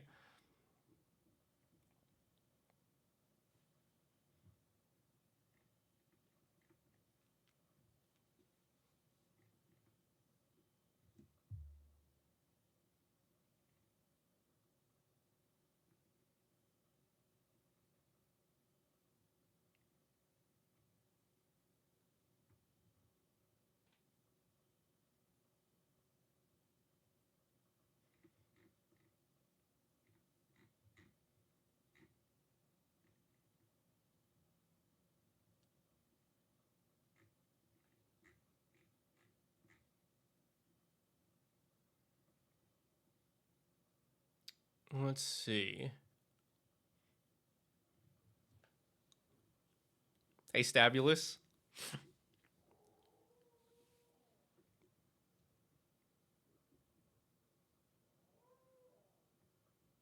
Graveyard Exile. I don't think that works, does it? Number of creatures opponents controlled that were exiled this turn. Yeah. Magic is weird. So you'd think, if you just look at how words work, that you could exile creatures from graveyards, and it would contribute to Varen's trigger at the end.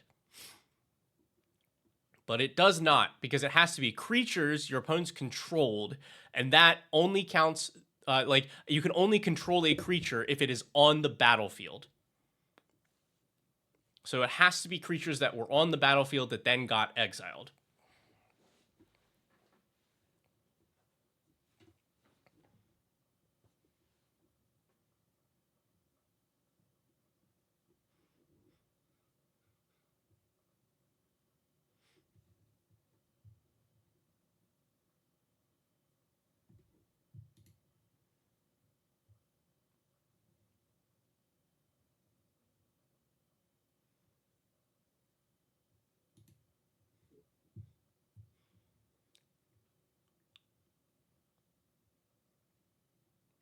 Let me see if there's anything else here that I'm like, seems particularly out of place.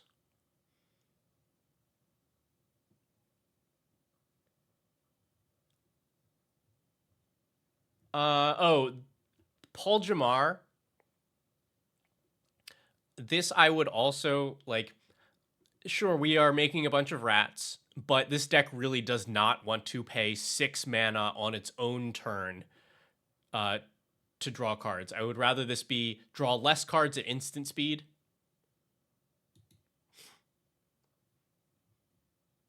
Probably same for Titan of Littjara, but this is better because it's when it enters or attacks, you get that, and it itself is a rat. I still think I would not want to pay 6 mana on my own turn to do this. I would rather this be like Enduring Curiosity or something like that, where I can flash it in on a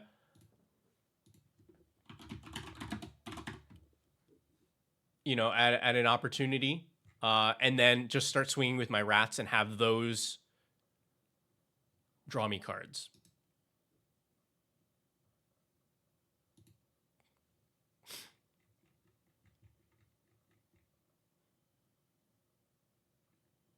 Yeah. So yeah, that's I think everything I've got for this. Go for more interaction, because your strongest game plan here is just get Vren on the board, protect Vren, blow up creatures. Easy as that.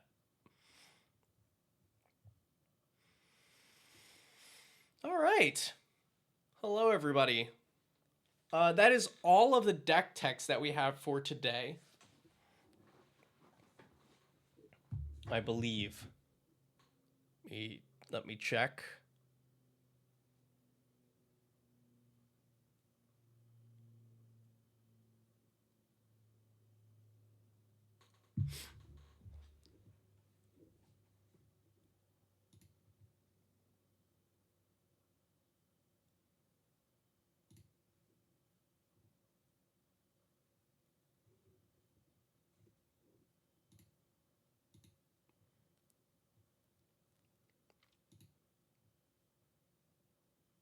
Okay. Yeah, I believe that's it.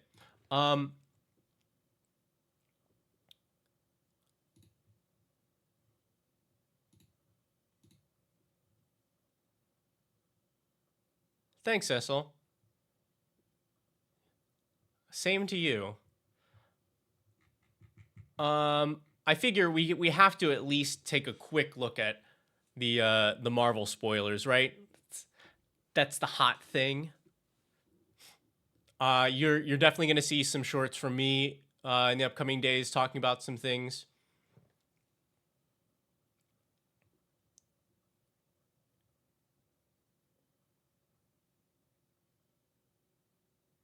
But man, these do look good.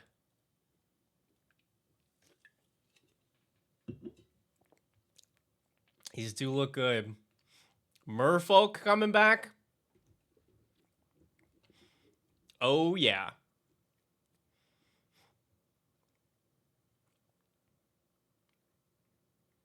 And it looks like it's going to be like an actual archetype in the set. I like that. This is I'm going to call it right now. Dr. Doom is the one that Nurgle will be the most upset about in draft. I hope there's another Doctor Doom. I hope there's like a commander one, because this card it's there's a specific type of card that Wizards will make that makes me very unhappy, and this is it. So 6 mana, when Doctor Doom enters, you make 2 3/3s. As long as you control an artifact or plan, which is a type of, it looks like it's going to be a type of enchantment. So as long as you control an artifact, creature, or plan, Dr. Doom is indestructible, and your end step, you draw a card and lose a life. That is not a great commander, not a great commander card. Like, it's fine. But it's like, okay, 6 mana, you get 3 3/3s. Dr. Doom is probably indestructible for some time. And then end step, you draw a card and lose a life. It's fine. It's fine. Like, yeah, it's an okay flicker target. It doesn't necessarily die to removal. It has a layer of protection on it. And it is draw 1 card, extra card per rotation. The problem here, so like, this is not going to make a splash in Commander. It's not going to make a splash in like Constructed. It will be unbeatable in draft. This is just unbeatable in draft. 6 mana for 3/3/3s. One of them is indestructible, and they get an extra draw per turn. I hate these. I hate these so much.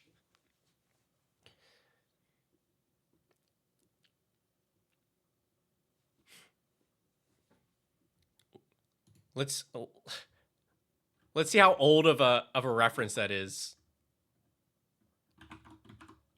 Lava Lanch. I don't even remember what set this was first printed in. It's not Commander. It's Alara. It's only as old as Alara. X damage to target player and each creature they control. Yeah.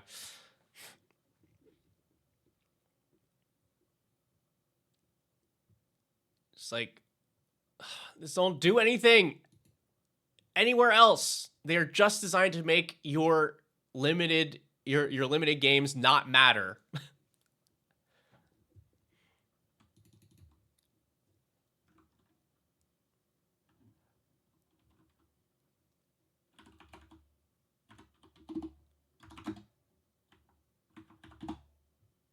Like, this is a recent one that I can remember too. Bonnie Paul. 6 mana, 6/5 enters. You make another massive creature, and whenever you attack, you draw a card and put a land onto the battlefield. And it reaches. This does not see play anywhere at all. It is only there to make your limited games miserable, to make nothing that you did matter up till that point. Why did they make these?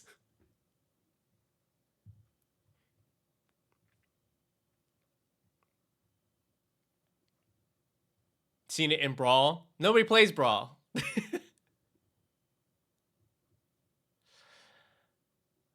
Yeah, like, you know, it might. When I say it doesn't get played anywhere, like, sure, there are some people that play it, but it is not making any impact there.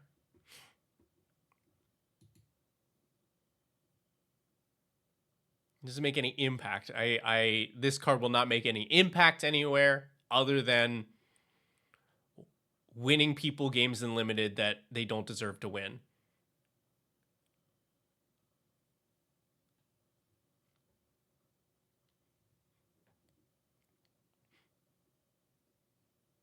Yeah, I'm not saying the draft isn't good. Like, I love draft. It's my favorite way to play Magic. I think this makes draft worse. I think this makes draft way worse.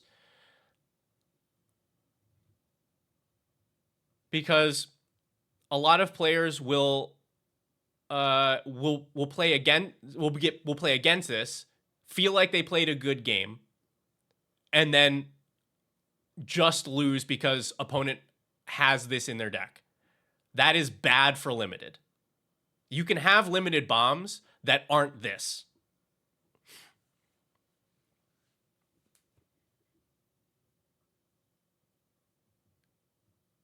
Like, limited bombs will always exist.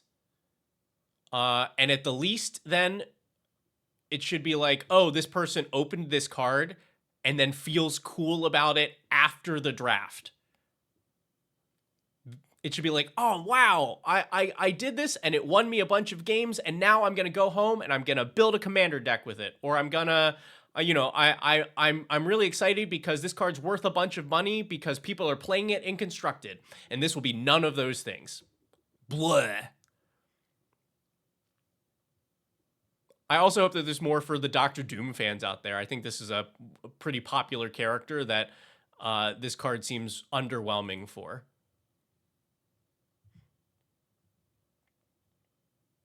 Now, I like pretty confident there will be another Doctor Doom, but yuck.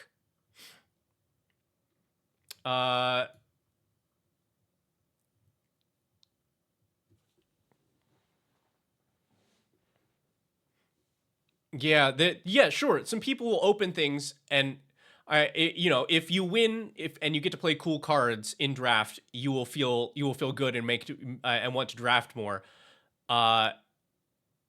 Like, make them in a different way. Cards can still be good. Like, I'm even okay if the card is unbeatable, but then also playable in other formats. Like that's if they're going to make those cards, make them playable elsewhere.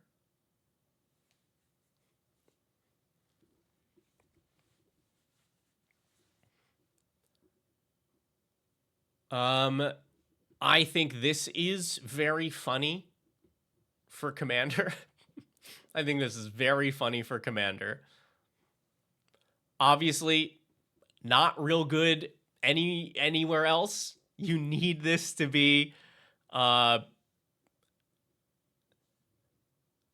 you don't want to give your opponent free stuff. But this as Commander is great. Because you make them a 5/5 legendary with flying and indestructible that has to attack, but you can give everybody one of those. You can give all your opponents one.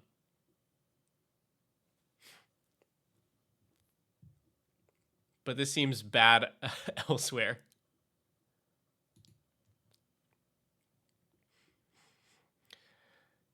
Yeah, Donkey Juice, you were talking about World War Hulk, right? Next red or green creature you cast this turn is free. These cards are usually get some hype, but aren't good. Because they require you to have another thing.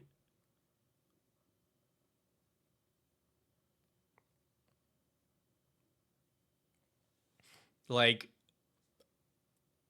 it does a thing, sure, but sometimes it will not do a thing.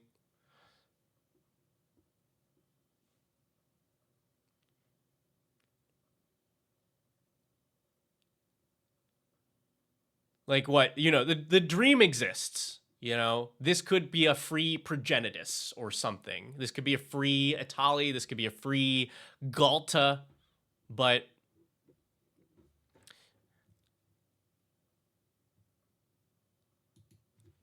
meh. And Samara, yeah. Oh, I am certainly not upset, but I just I don't like that design at all. Don't like that design at all.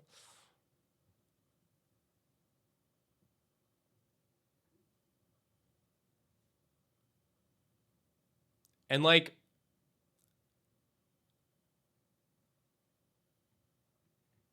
yeah.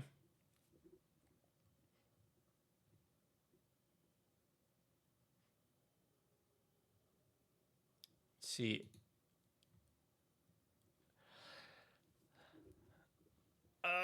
This one this is super underwhelming to me also.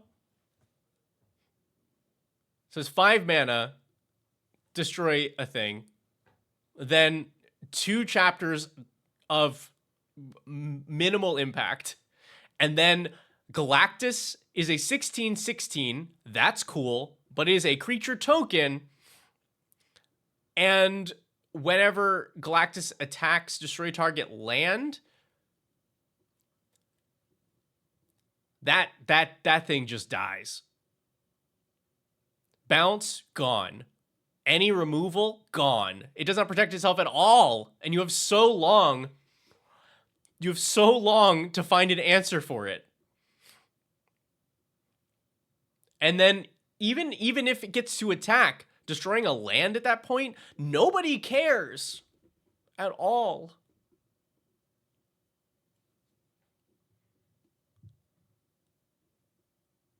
This card is also bad.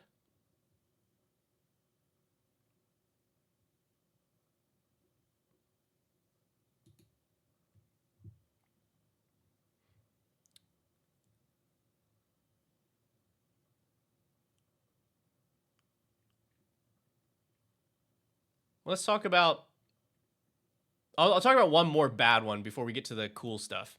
Super Skrull. You all know I hate Kenrith. I think Kenrith is garbage. Terrible, terrible, terrible. So so awful. It's just for Commander, it is here's 5-color soup. You don't care about playing Kenrith at all. You're just playing the best cards with no synergy. This is going to be another one of those. However, it's going to trap players because of the 3 black and its mana cost. They are going to end up with a mana base that they didn't think about that can't play this.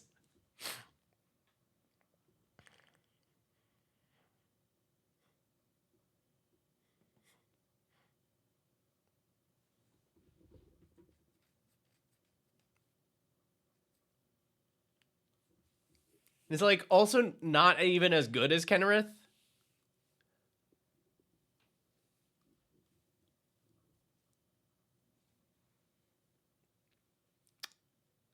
I don't know. This is like...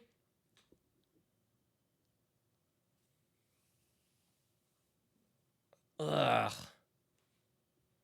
Yeah, not a fan of this.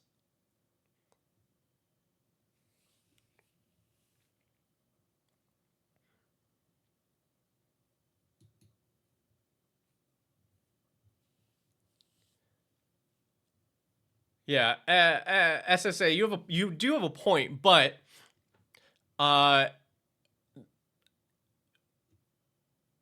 that's what I mean by it's going to trap some players. Kenrith, anybody can play Kenrith. Anybody can play Kenrith. This, people will have to think a little bit about their mana bases to be able to cast this and use its abilities, and that means that some people will not be able to do that well.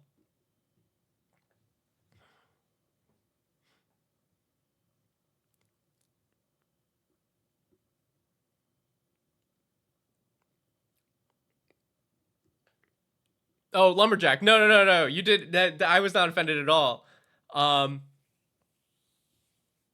Trust me. That's... I don't know if I maybe missed some, but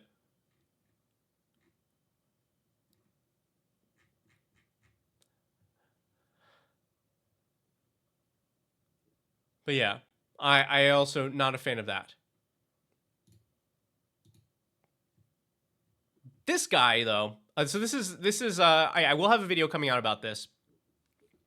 This card is really cool in a way that's like inspiring.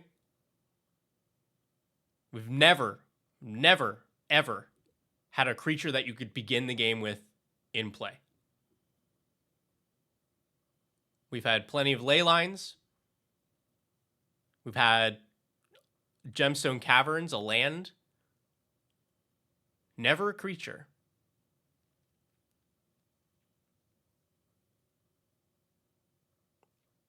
And that is a really good way it's a really good way. Chancellor doesn't count. I'll get to you, Cecil. Chancellor does not count. It's a really good way to represent a speedster. Like that's really good mechanical flavor. Is he's so fast, he's already in play.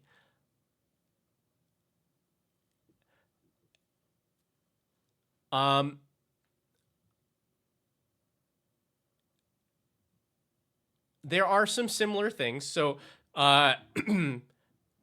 Cecil suggested Chancellor, I think it's of the Forge.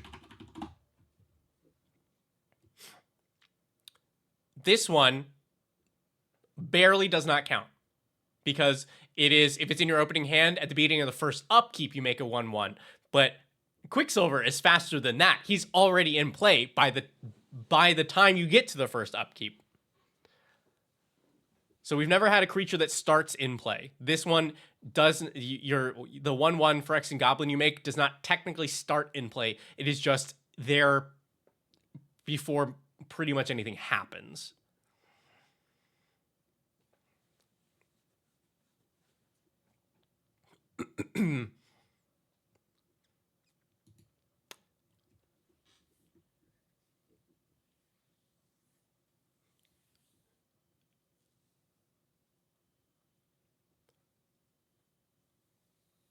But what do I think of the power-up mechanic? I'm really curious to see where they go with this. we're going to assume that power up is something that goes throughout the whole set. That makes sense. And they look like they're going to be abilities that are activated abilities, and you reduce their cost by the creature's cost. So this would cost 4 generic mana if you use the power up the same turn that he enters.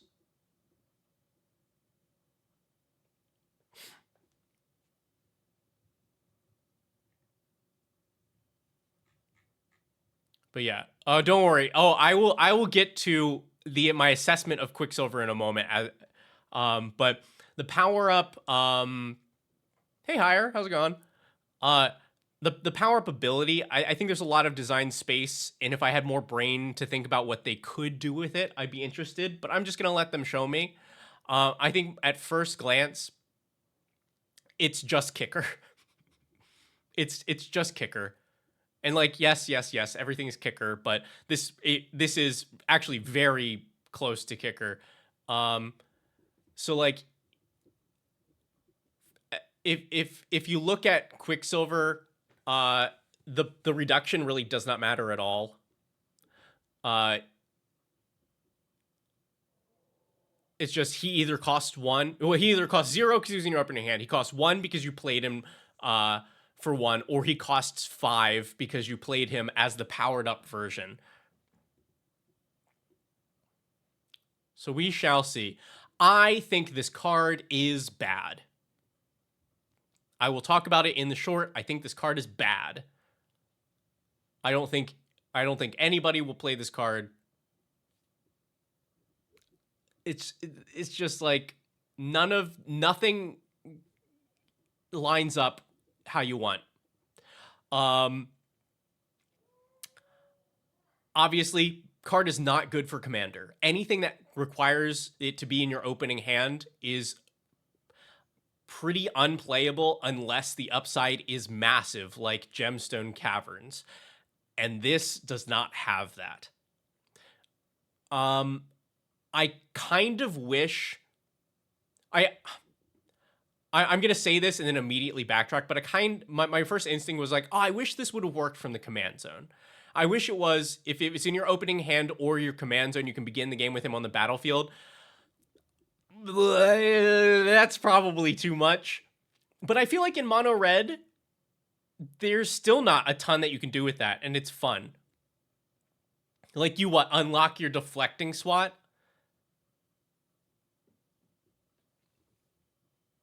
You know, I don't think it's any worse than Rograk.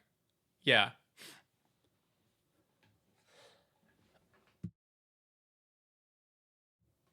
But it would have made the card more interesting for Commander. I think in Constructed, it's not good. Hey, Jay. I think it's not good.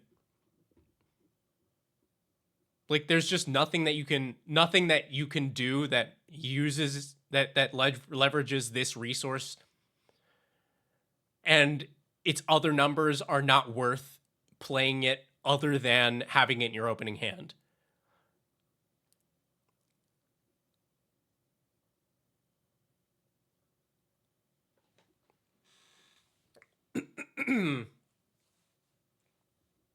Like, everything else is very fair.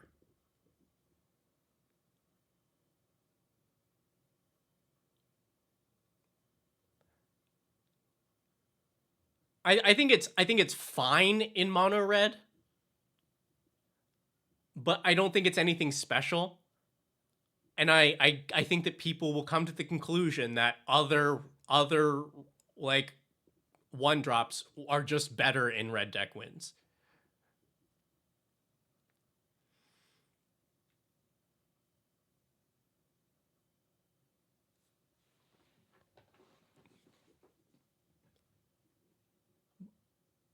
I don't think this will make much of a splash, but I think it is a cool card. And that's actually so the short that I made is me going, hey, I'm gonna say this, and this is how I feel, and and this is super risky because I could be incredibly wrong about this in so many ways, but it is me just saying, like, I think this card is terrible. I don't think it will see play.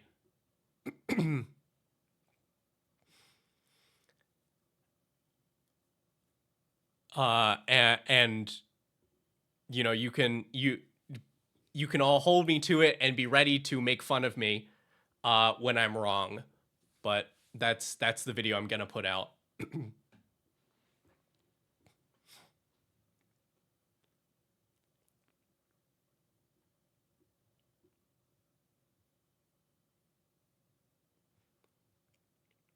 What's Quicksilver's rarity? Just rare. Just rare. Yeah. And like, again, there's subtlety to this. Like, obviously people will play it. I don't think it will be worth playing. You know, some people will give it a shot. I think once things shake out, people will come to the conclusion that it is not good.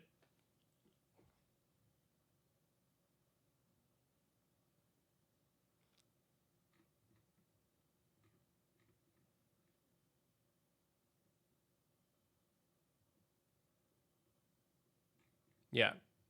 This guy, though, this is my style. This I like.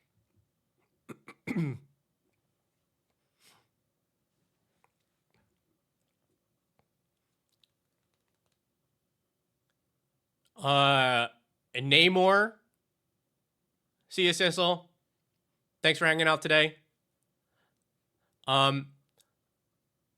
So this is a decently statted creature already. It's 3 mana with 4 toughness in blue. Great. I'm happy with that. It flies, so like it will be a threat on its own. Power equal number of merfolk you control. You don't even have to play this in a merfolk deck. All you do is put this on the board and then counterspell until you win. And that's not necessarily the most interesting thing, but I think it is very strong.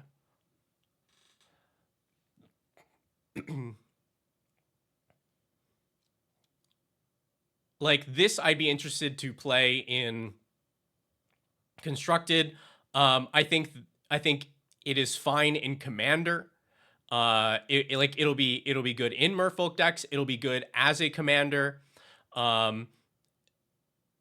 It's just like, you know, there are plenty of commanders that do this already though. Of the play this and then counterspell until you win, like Illuge.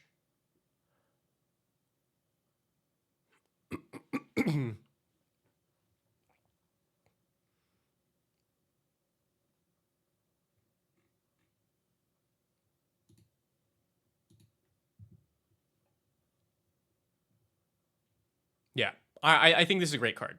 I think this will be very strong, and this will see I think more play than Quicksilver. And like I'm ready to be wrong about Quicksilver. I really am. I would love for this card to be cool and playable. I just am. I'm gonna stick to my guns. My gut says this is not good.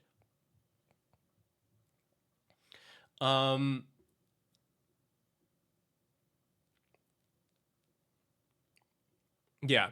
And like I myself have been playing some standard and have been playing some mono red in standard, and like I think it's like questionable there. I don't think it's an auto include. I think some decks will run it, some decks won't, and I think that only a portion of red deck wins decks playing this card is not a significant amount of play.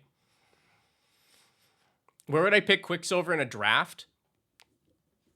So I think you assess it without that first ability. I think you need to be a dedicated aggro deck. But what this card really is a reasonable 1-drop. Well, I guess, okay, if it's a 1-drop, it's always free. If it's in your opening hand, it's free. But it's also a 5 mana, a 5 mana 2/2 double strike with haste, which is playable. This is a pick. It is not a pack one pick one. It is, does this slot into the deck you're already building? Great. Then then pick it for your aggro deck that you've already been building. Don't take it early.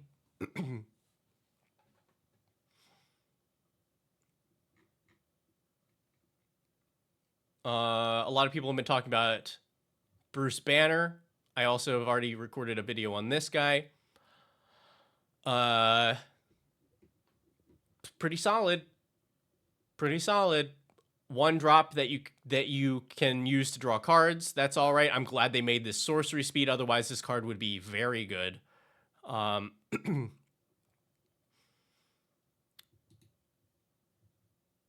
And then Hulk for Commander is excellent.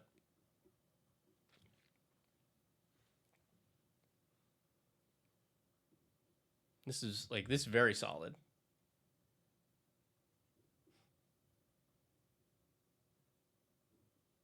And, you know, people have already been talking about combos for this.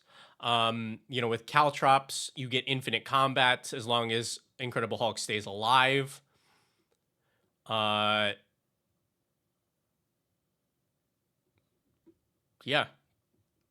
I think this is also a really cool representation of Hulk. I do wonder if we get another one. Like maybe a Commander one. Like, the Hulk is one of my favorite Marvel characters. And this is a good representation. I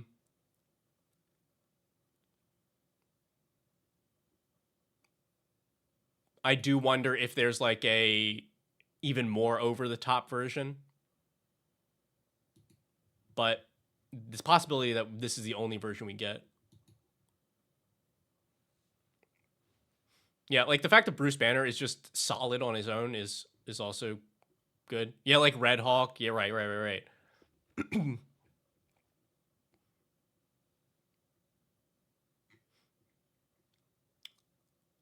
And then we get these the Fantastic Four, which will be the commanders for one of the precons. They seem fine.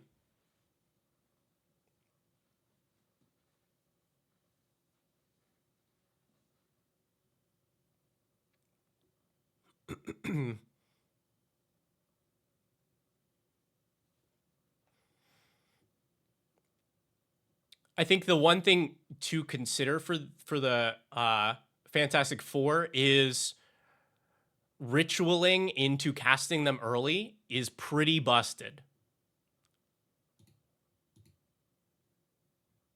Like if you play a ritual to play your Human Torch on like turn 2 or 3, you're then on that turn cracking somebody for 6. There are precons. Yeah, confirmed there are precons. There are multiple precons, and one of them is the Fantastic Four. Or like ritualing into the Thing.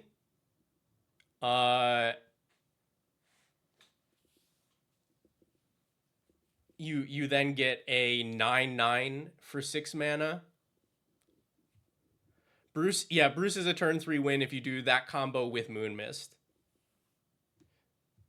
You go, yeah, Bruce Banner, turn 1, turn 2, Moon Mist, flip him into Hulk, turn 3, play Caltrops, win the game if nobody can interact with that. It's pretty specific. I looked, there are not really any other ways to do that are that efficient. But it does exist. Here's the thing. Yeah.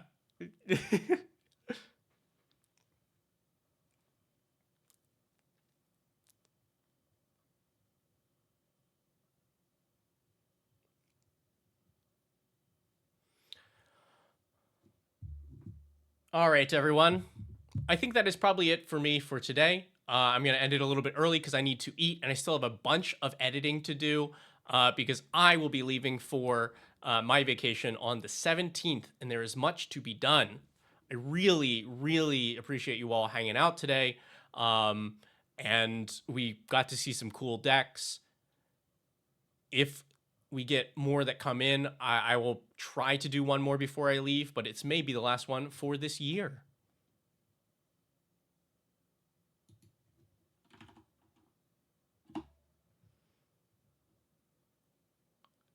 And I actually get to, I think, send you all over to Mauld, and not worry about him counter rating me, which happened last time.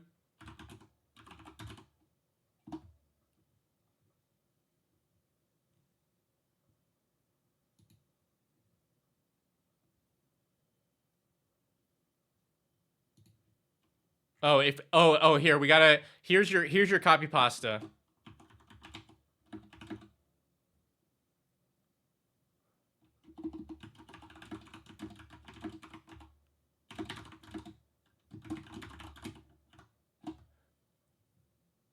There we go. If we want to hit him back with the chat spam copy pasta, that's the one. I will hopefully see you all soon. I've got a lot of really cool stuff coming up, and always happy to see more of your deck lists. I will see you all soon. Thanks for hanging out.